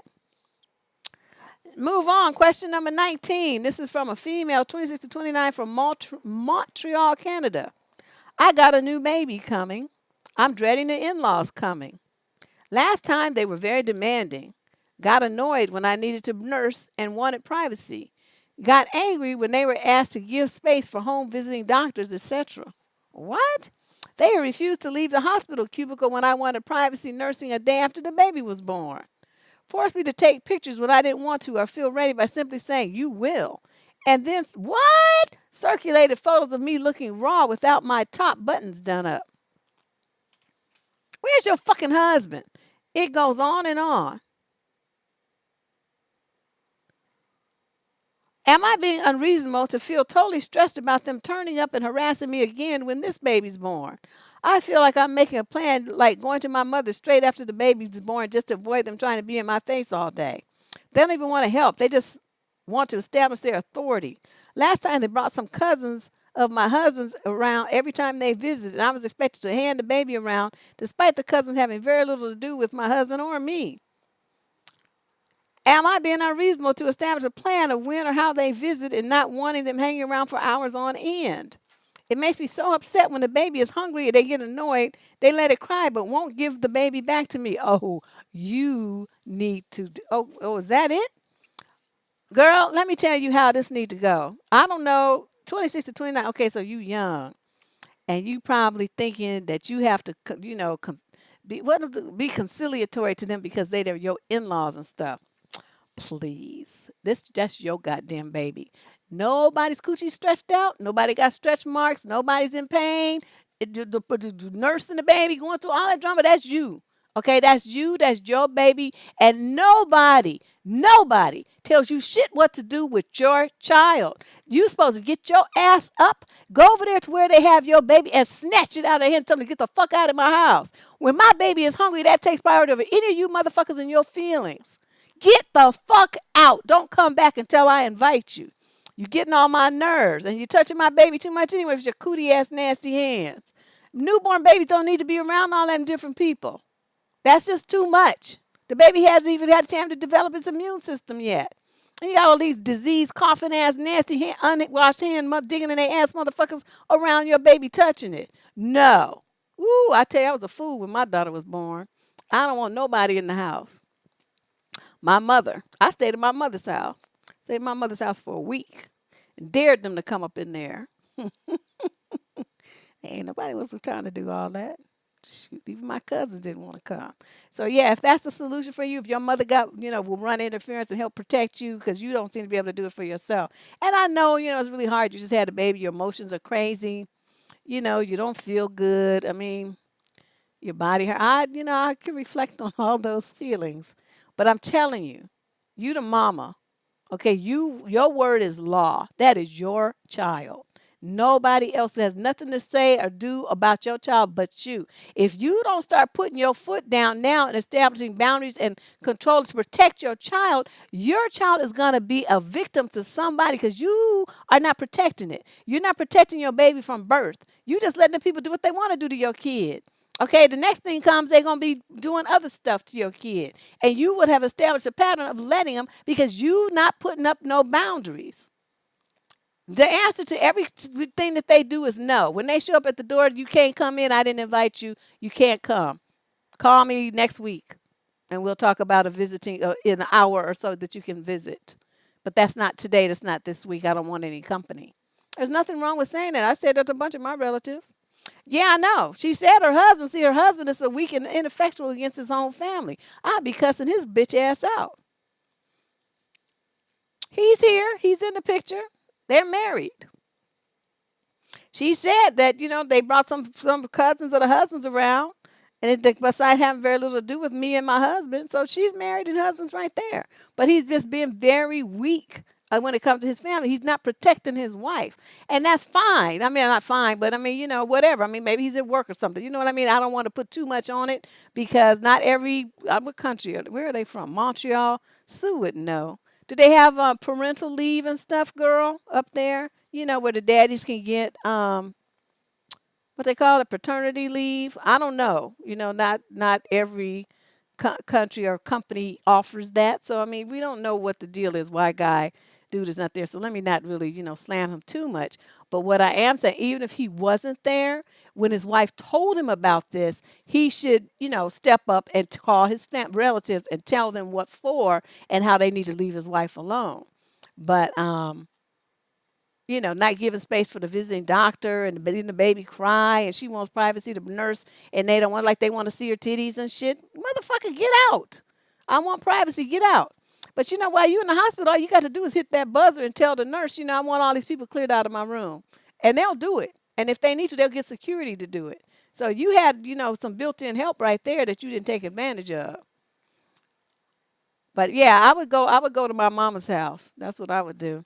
Like if my daughter had a problem like this and she told me what was happening, I said, oh, no, you're going to bring your little narrow ass over here.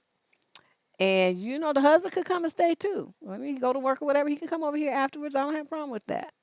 That's your husband. That's the baby daddy. He can come here too. But who ain't coming up here is his family. They're not going to do that. They're going to wait until you feel comfortable enough to have them around when the baby's a couple of weeks old, then they can come and see it.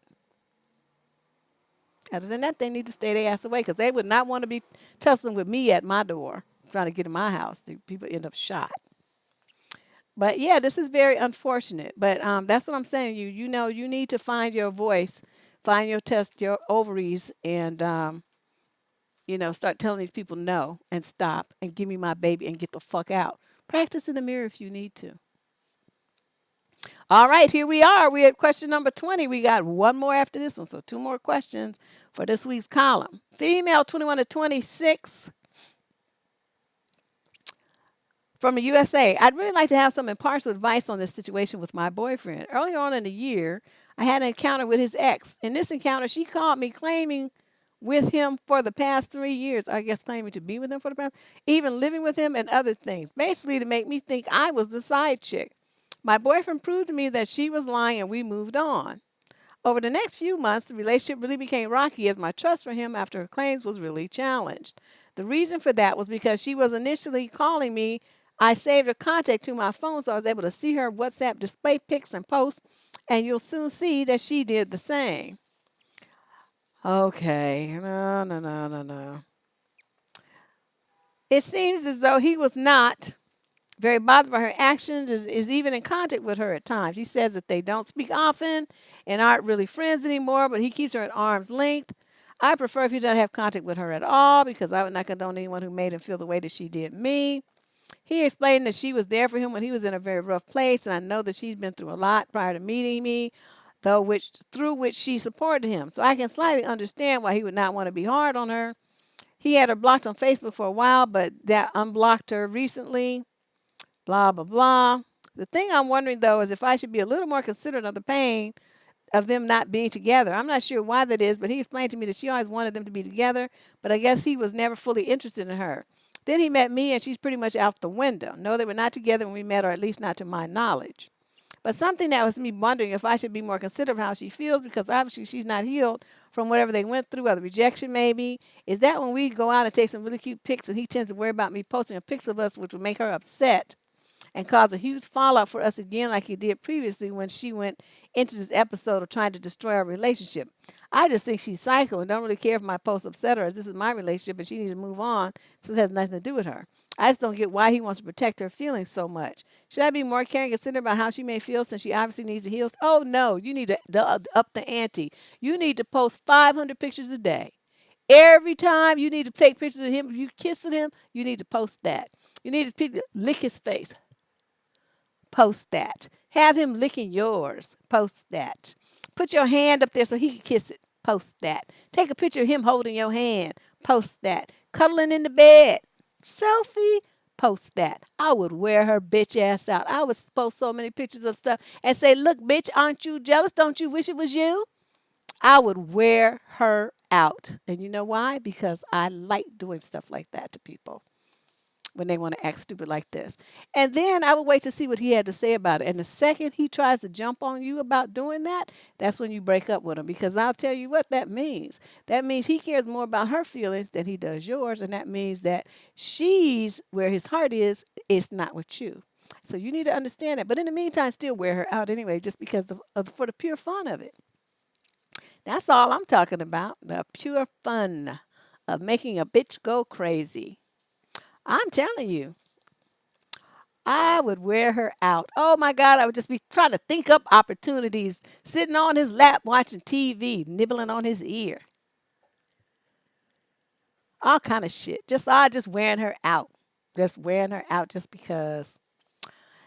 But I don't have good sense. Yes, petty is good. I'm telling you. I wouldn't want some woman wouldn't want to mess with me because I would hurt her feelings. I would hurt feelings that she hasn't seen since she was still in the womb.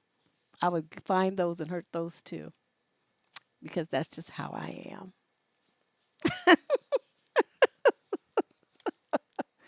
Nah. Nah. Anyway, this is the last question of the day, and look at this long shit. That's why it took so long to do today's show. All the questions were booklets. She didn't get the digits. She was contacting him. And then, people can call you through social media. If you have your phone, like on Facebook and stuff, they don't really have to have your number. They can call you through that. You do know that, right? Yeah, they don't have to have your number. They just can call you through the app. Question 21, female, 26 to 29, New Zealand.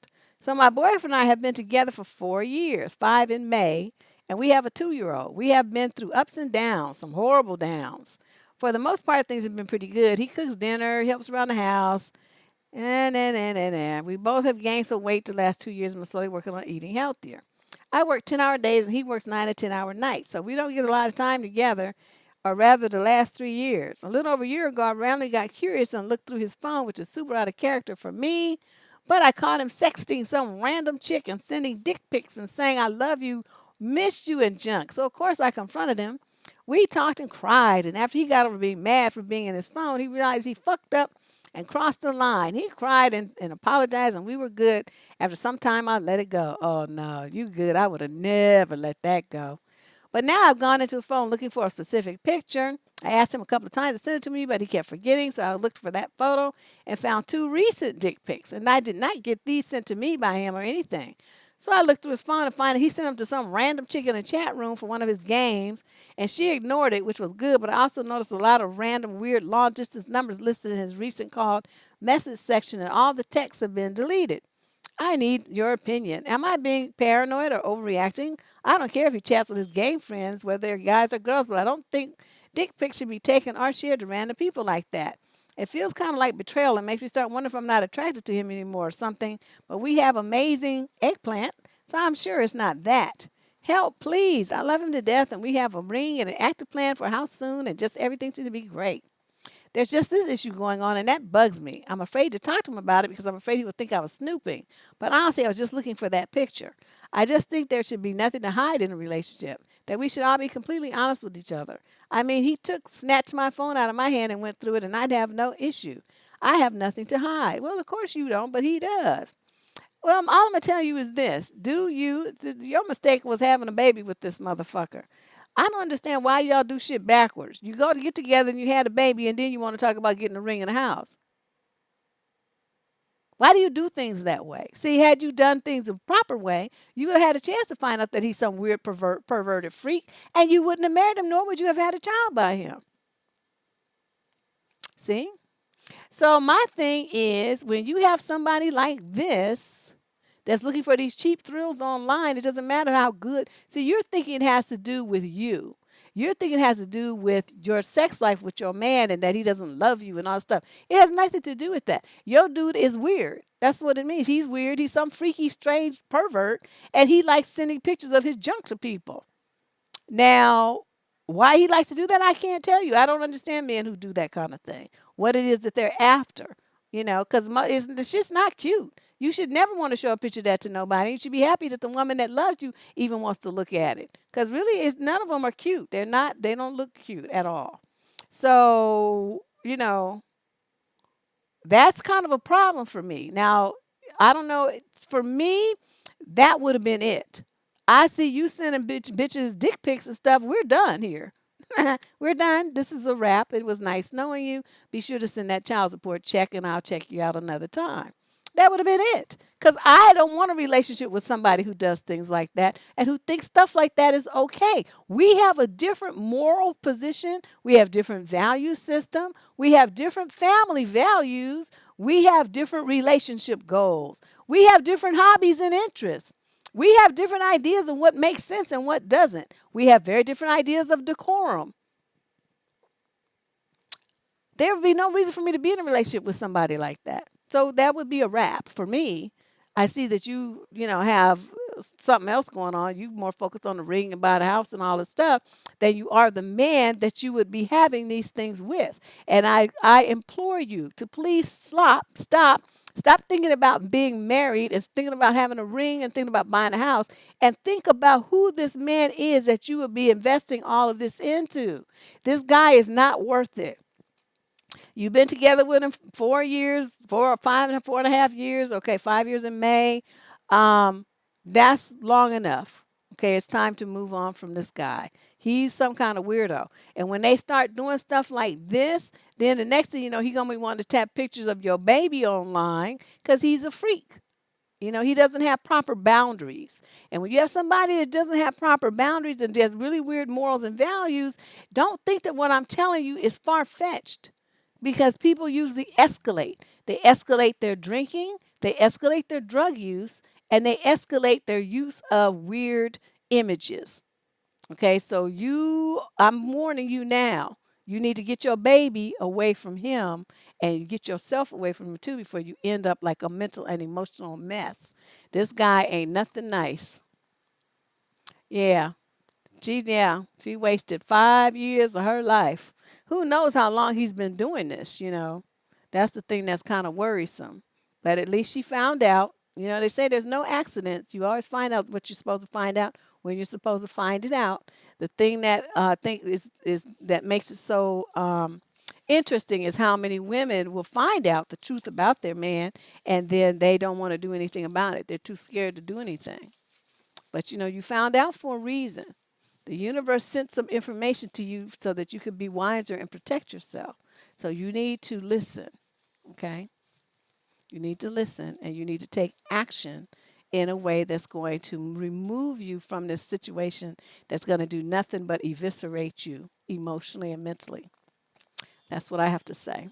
Yeah, and the baby too. I don't trust men who do stuff like that because then they want to do, kitty pictures and stuff. No. See, then I'm gonna be in prison for life because your ass got to die. That's just the way it is.